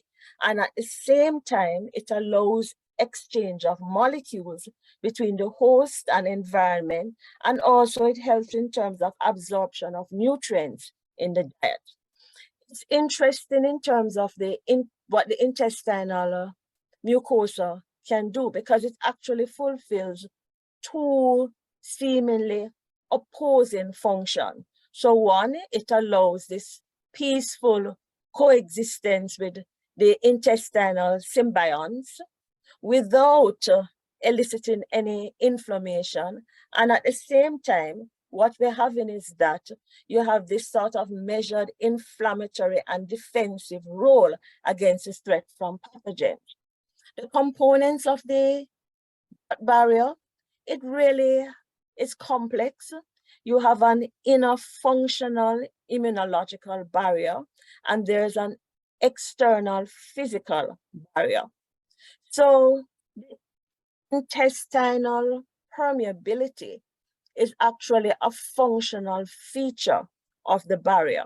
And this intestinal permeability, kind of repeating myself, but I want to emphasize this point so that we can understand what I'm going to say later, is that this intestinal permeability would allow the coexistence with the bacterial symbionts necessary for the organism, and at the same time, it is going to prevent the penetration of the lumen by particular macromolecules and pathogens. Interestingly, there are many factors that can alter intestinal permeability. We have to look at epithelial damage, mucus layer alterations.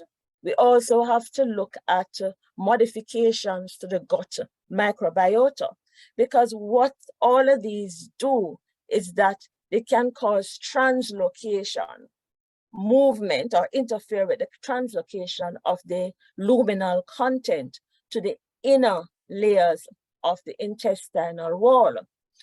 What is going to be important for us as physicians or healthcare professionals, I should say, to note is that lifestyle and dietetic factors, for example, alcohol and the consumption of energy-dense foods, can actually increase intestinal permeability.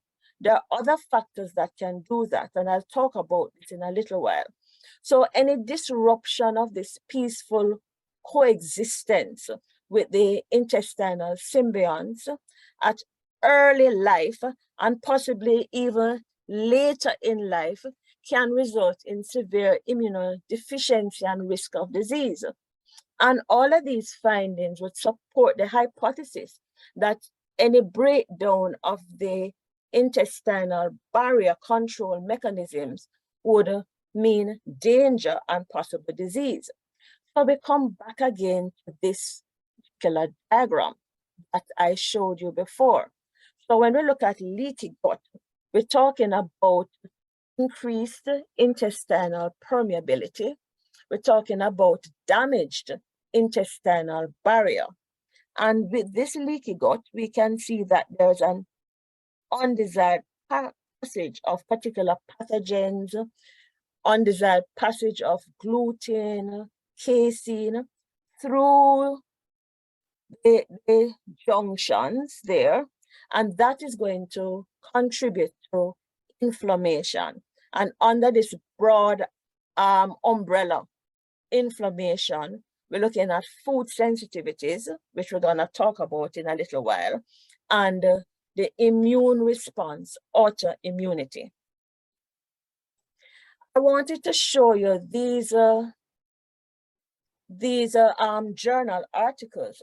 So this first one here from Acta Pediatrica, 2005, it's a review, and it is providing the evidence for the role of tight junction breakdown in diseases such as systemic inflammatory response syndrome, inflammatory bowel disease, type 1 diabetes, allergies, which we're going to talk about in a little while, asthma, and autism. What we know about autoimmune disease is that, I shouldn't say what we know, is that, I should say there's an association with autoimmune disease and leaky gut.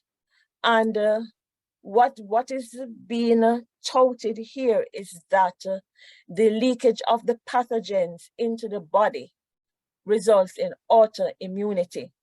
And so when we're looking at preventing autoimmune diseases, we have to think about the maintenance of a healthy gut.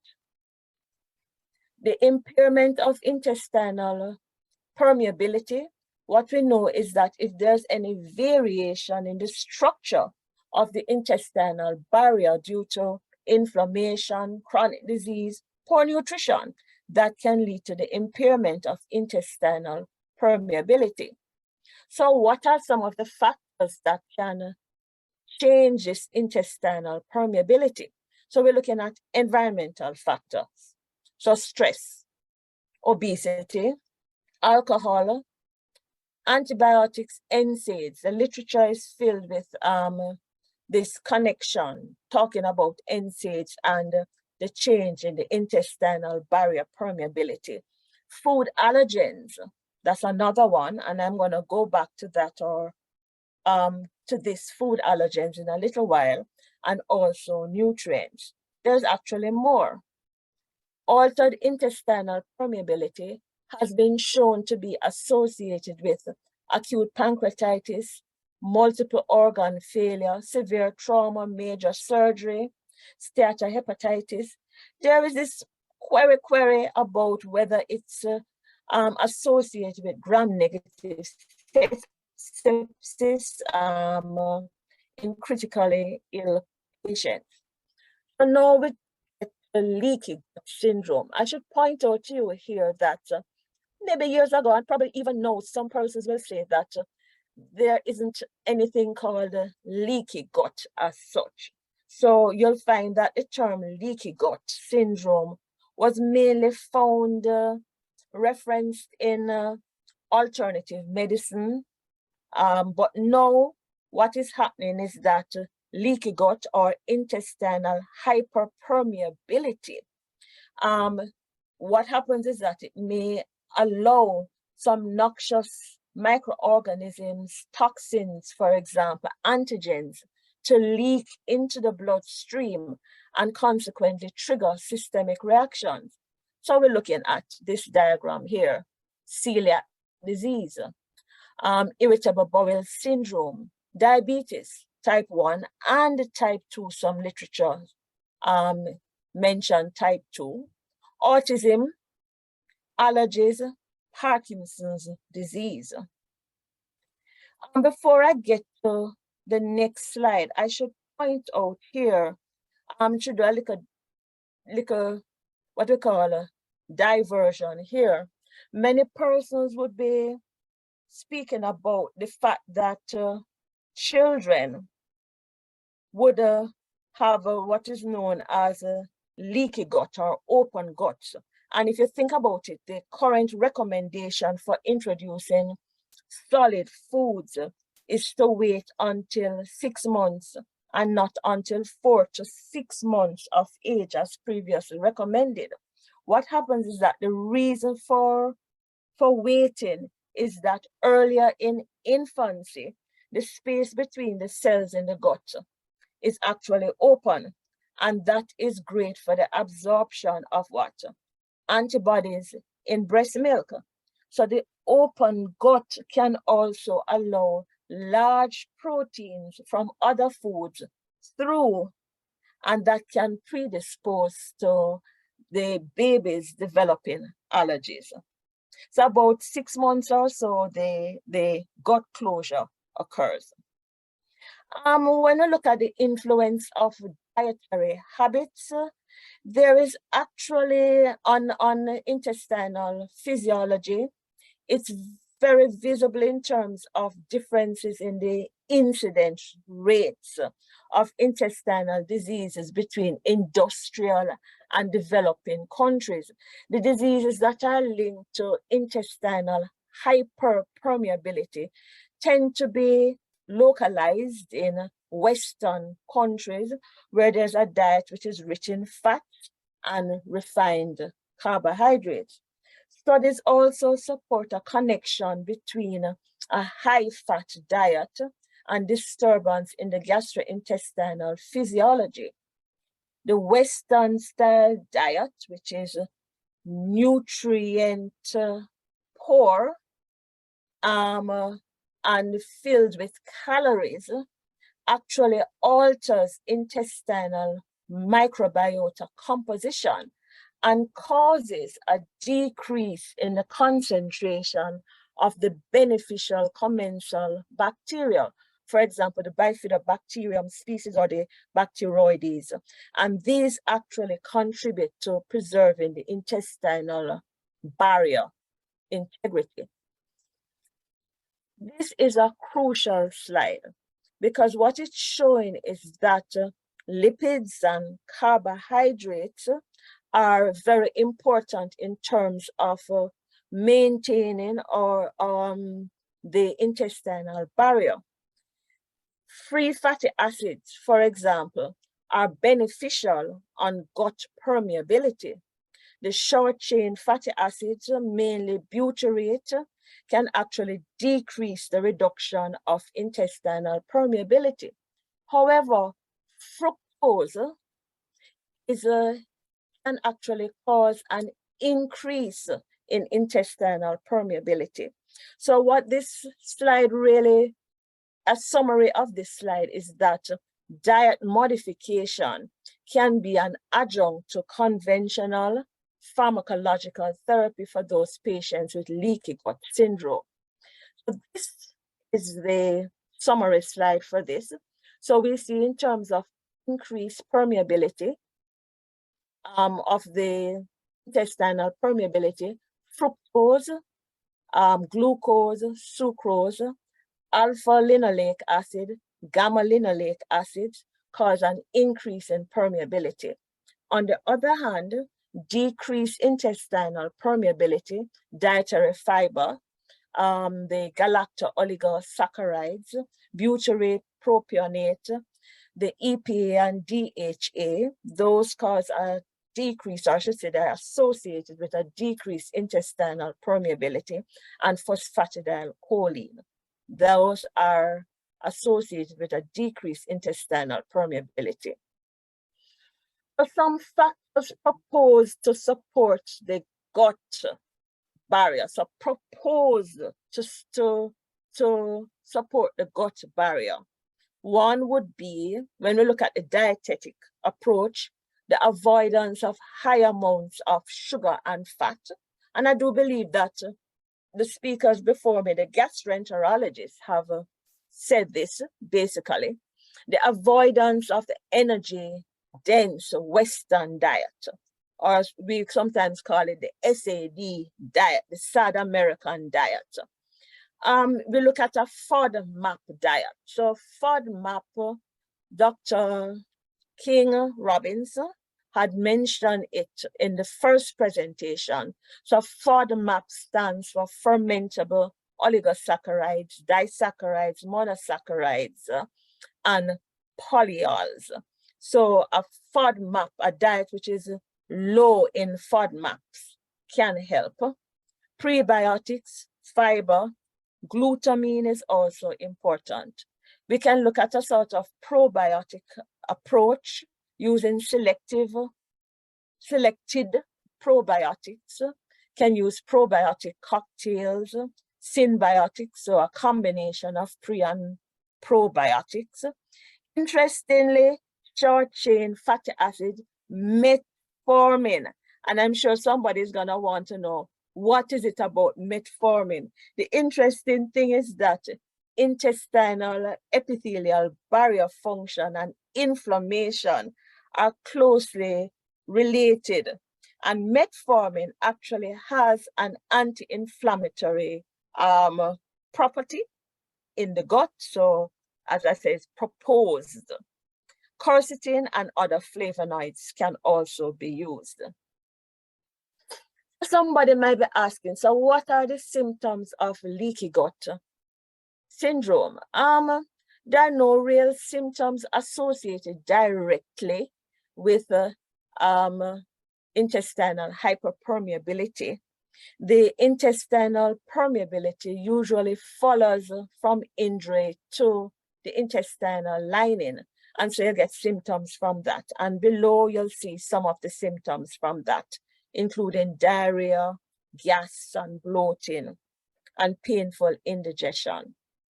So in terms of the best treatment or best therapy for treating epithelial barrier loss is really to treat the underlying disease, because importantly, the increased permeability is as likely to be a consequence of the disease as it is to be a cause.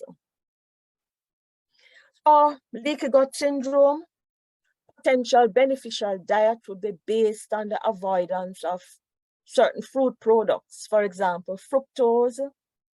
Fruits abundant in fructose. You want to know what foods would be abundant in, what fruits would be abundant in fructose.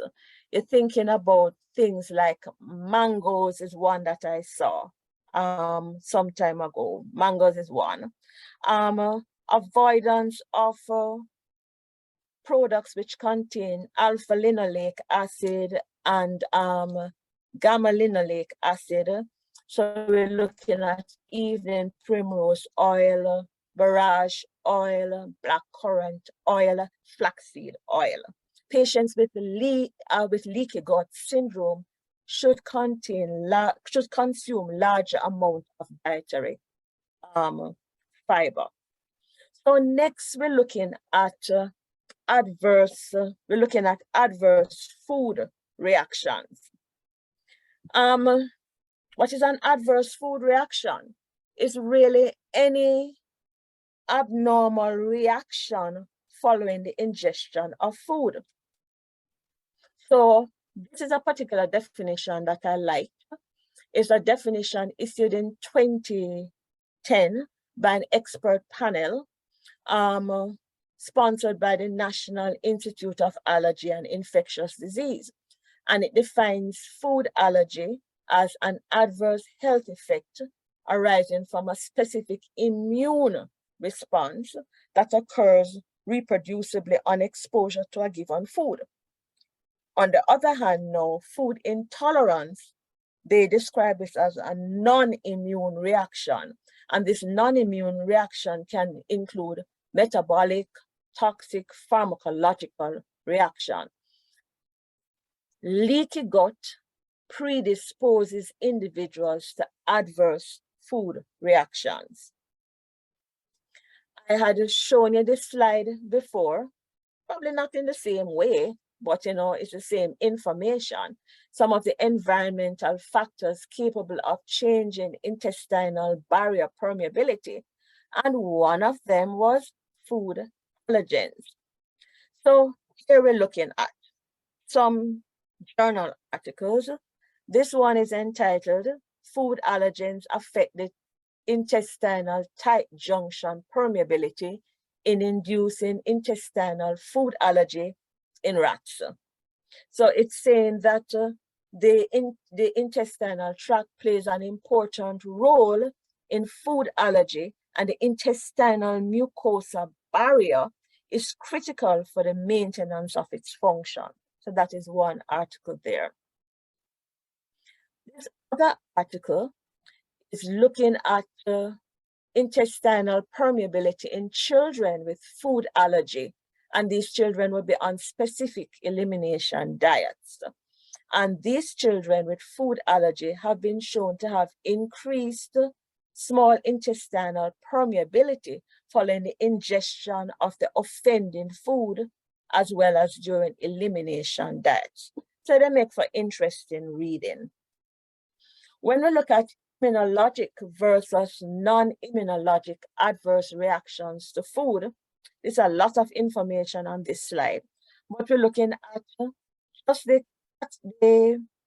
categorization here, immunologic, and we see immunologic, IgE mediated. They can have mixed IgE and non-IgE mediated, and you can have non-IgE mediated. Trust me, I'm not going to go through all of this. It would take like until tonight. Non-immunologic, you have host independent and host dependent, which I'm going to go into in a little while. So the 8 most common food allergens in the adults in the US and in the European Union would be cow's milk, wheat, egg, tree nuts, for example, pistachio, peanuts. We know that quite a number of persons have nut allergies, peanut allergies. Quite a number of persons have fish allergy, shellfish allergy, soy allergy, and sesame allergy.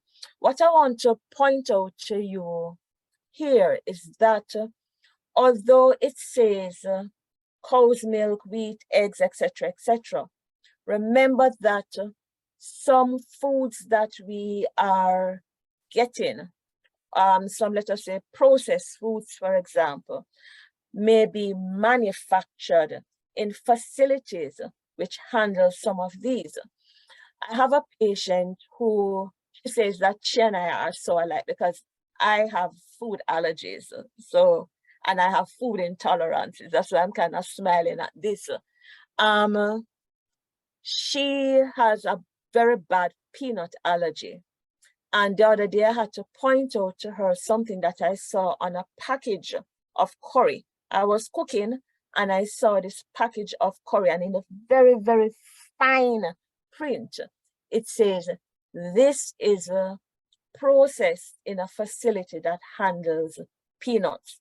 So what I would say to you, yes, most of us know this already because we're healthcare professionals. When we're talking to our patients who have these allergies, ask them to read the labels of foods that they may pick up at the supermarket or wherever. They need to read the labels very carefully to make sure that they are not inadvertently exposing themselves to any allergen. So common food intolerances. So I'd shown you this on another slide, but we're just fleshing it out. The non-immunological adverse reactions to food, host-dependent. On the pharmacologic toxic, you have sulfites, you have the glutamates, for example, monosodium glutamate, histamine and histamine-like compounds, salicylates, caffeine. On the other hand, they're the host-dependent, for example, lactose and fructose intolerant, and you have some undefined, so you have some non-specific gut and non-gut reactions to foods such as the FODMAPs and wheat. So foods containing histamine. So you would be saying to yourself, foods containing histamine. Why is that important? We know that histamine is a biologic amine, and it's found naturally in the body. It's found in many foods. It's found in fermented foods, and it's found in all of these foods that are listed here. For example, sausages.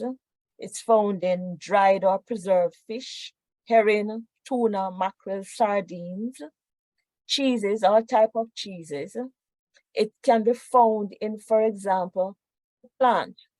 So I know persons who are allergic to tomatoes and eggplant. Drinks and liquors and liquids, for example, vinegar, alcohol of all kinds, mainly red wine.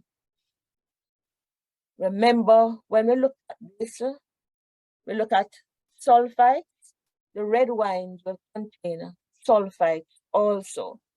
So you have mainly red wines, beers, and so on. What happens is that alcohol reduces the degradation of histamine. It increases the permeability of the intestine, so it can worsen the symptoms of histamine intolerance in general. So here are some symptoms of histamine intolerance. For the skin, I can have itching, can have sudden reddening of the skin, so this sort of flushing on the face and the body, can have angioedema, digestion, nausea, vomiting, diarrhea, abdominal pain, circulatory, tachycardia, drop in BP, dizziness. Of note, migraines and headaches can occur, gynecologically, menstrual cramps. So that is histamine intolerance. You have the next list of products would be the food additives and bioactive food chemicals. You have a small number of additives that have been implicated in IgE-mediated or immunological or non-immunological adverse reactions. And remember, the food additives, you have them a vast number of food additives. Look at these now. You have amines, which are found in cheese, chocolate, banana, ham, fish, glutamate, tomato, salicylate, you can find that in apples or tomatoes. The antioxidants, oils, margarine, the monosodium glutamate, which is, I think quite a number of persons have adverse reactions to MSG, can be found in Chinese takeaway, but not only the Chinese takeaway and packaged foods, but in a lot of the powdered seasonings that people will be buying. They will be, MSG will be there. Nitrates, find that in deli meats, so in your sausage, your ham, and so on. Propionates can be found in bread, and so on and so forth. Sulfites, dried fruits. So you may find that some persons have reported to me that after they eat, let us say, dried fruit, let us say raisins, or they eat fruit cake, they begin to itch. So that is the connection there. Soft drinks, another one.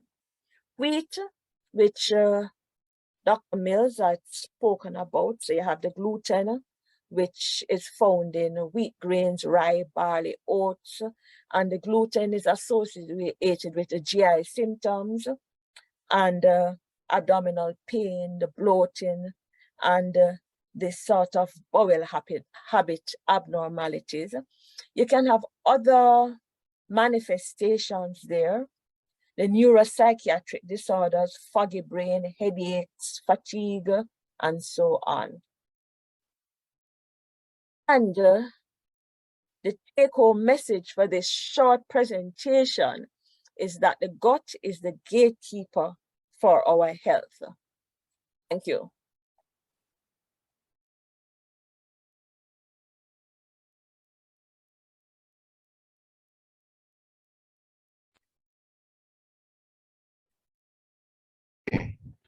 Thank you very much, Dr. Campbell. I hope you'll be able to stick around for some question and answers. Yes, I will. All right, let us see what's going on there.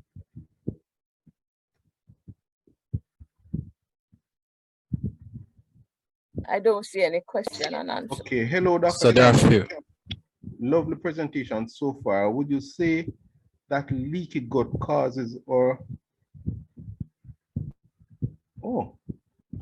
causes or leads to autoimmune diseases, skin conditions, example, acne, eczema, and reproductive disorders such as fibroids and endometriosis?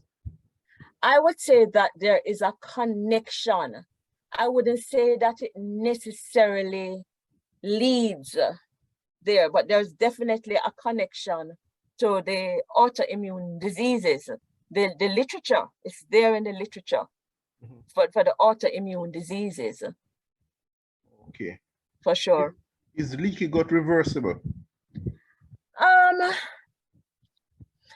I can't say that I've seen anything that says that it is reversible, but I would think that if you think about what leaky gut is, it is intestinal hyperpermeability. So if there are any particular factors which would be contributing to this intestinal hyperpermeability, and these factors are addressed, to me, the cause should be significantly, the leaky gut should be significantly ameliorated there. That is how I would answer this. Mm-hmm. Okay. Could one of the doctors say more about chronic use of antibiotics for various disorders such as prostatitis, chronic cystitis, and its effect on health and on the gut? How do you correct any related adverse outcome? Well, if you want me to start, Dr. Morgan, I would say, okay, probably to answer this question live. The chronic use of the antibiotics. I think that as healthcare professionals, we should be very judicious in the way in which we prescribe antibiotics. We should ask ourselves, is it really necessary for this particular individual to be on this antibiotic and for this particular length of time? That is what I would, that's how I approach the whole thing. Mm-hmm. Anybody else wants to answer? I think Dr. Reed wanted to have a comment on that. Dr. Reed?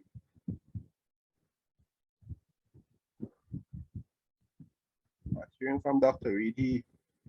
All right.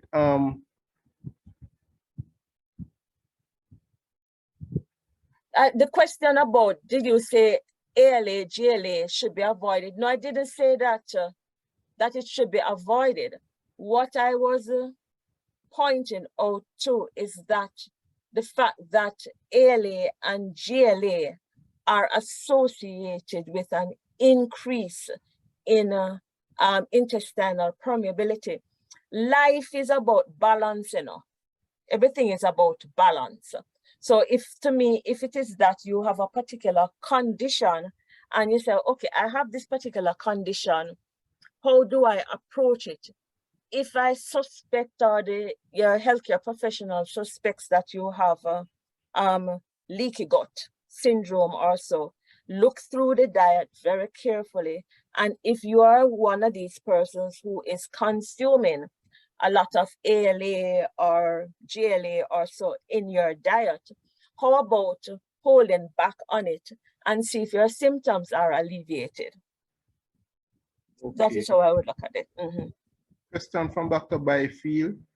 You mentioned autism, but did not elaborate on its relation to gut pathology.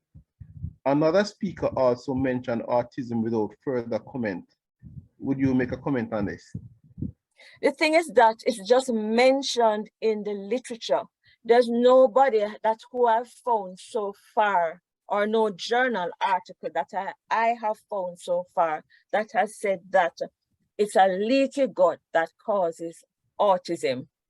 I've not found it at all. Okay. But there are the articles that are associating autism. And if we know how autism has literally appeared over the last few years and the numbers are increasing, many people are actually trying to find out a possible cause for it, and no definitive cause has been found for it so far.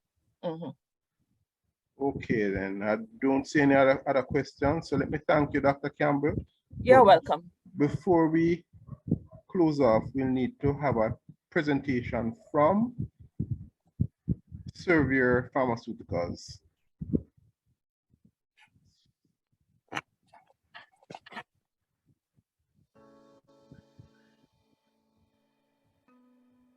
Although hypertension continues to be discussed among healthcare professionals, it remains the leading cause of mortality. Hypertension is a silent disease with no symptoms and can lead to serious cardiovascular disease, such as heart attack, stroke, or even death.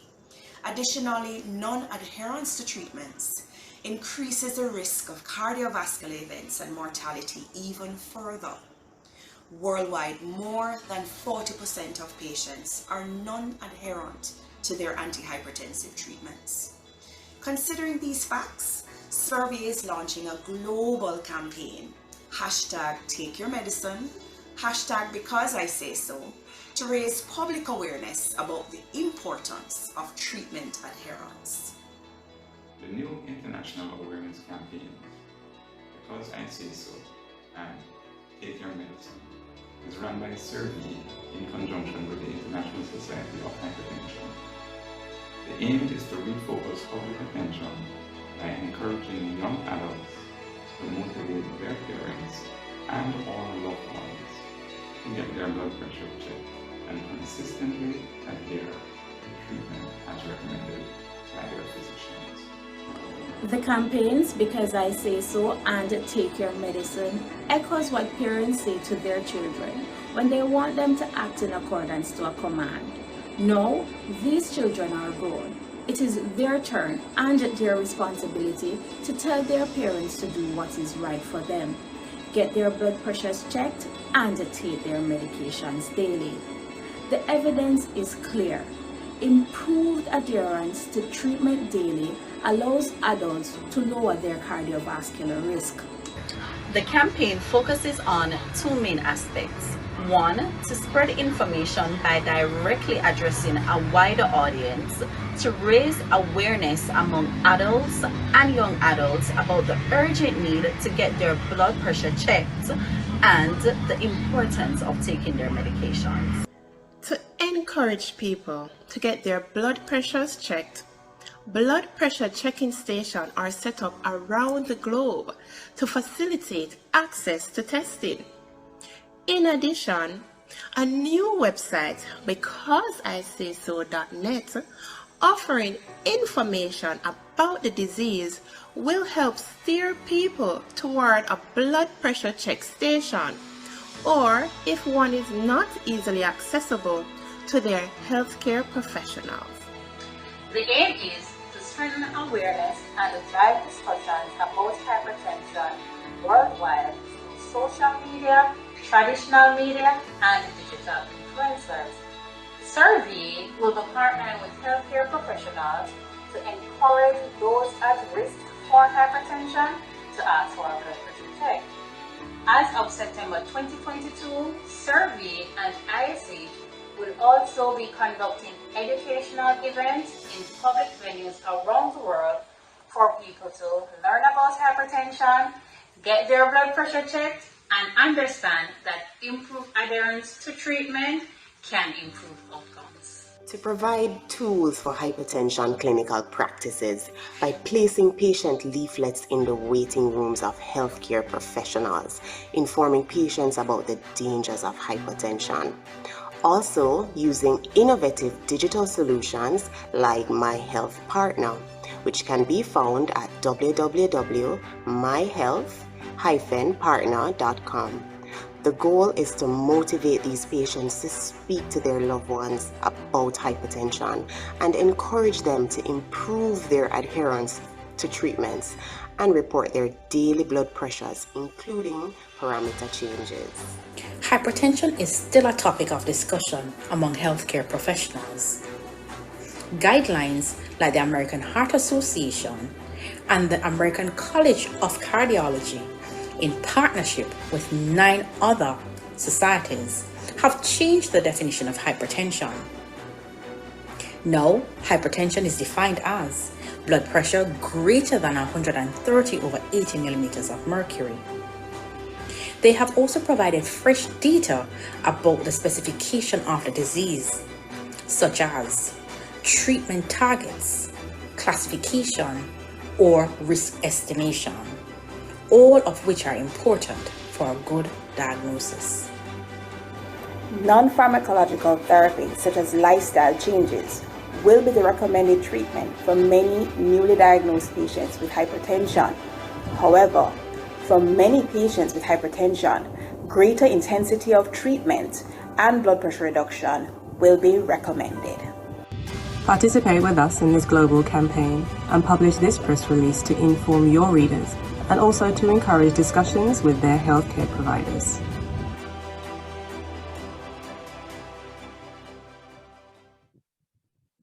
Okay, well, thanks, Surveyor, for that promotion. Now, to bring the webinar to a close, we're going to ask Dr. Kian Buckle to move the vote of thanks. Dr. Buckle? Thank you. Thank you, Dr. White. Sure. Thank you, Dr. White. All right, good afternoon, colleagues. What an information-packed day it has been. We'd just like to thank our presenters, Dr. Kriste-Kaye, King Robinson, for her discussion on functional GI disorders. We thank Dr. Jehovan Fairclough for introducing us to the importance of microbiota to our health. Dr. Mike Mills about inflammatory bowel disease, and of course, Dr. Jacqueline Campbell about our leaky gut syndrome. We'd also like to thank our sponsors, Abbott Indus Life Sciences, Health 2000, Excelor Medical Supplies, AstraZeneca, and of course, we thank our organizers for this very well executed webinar and you, our participants, for sticking it through and for your dedication to the pursuit of knowledge. Bless you. Oh, and thank you so much, Allgate Solutions, for your technical support as usual. You guys have a great day.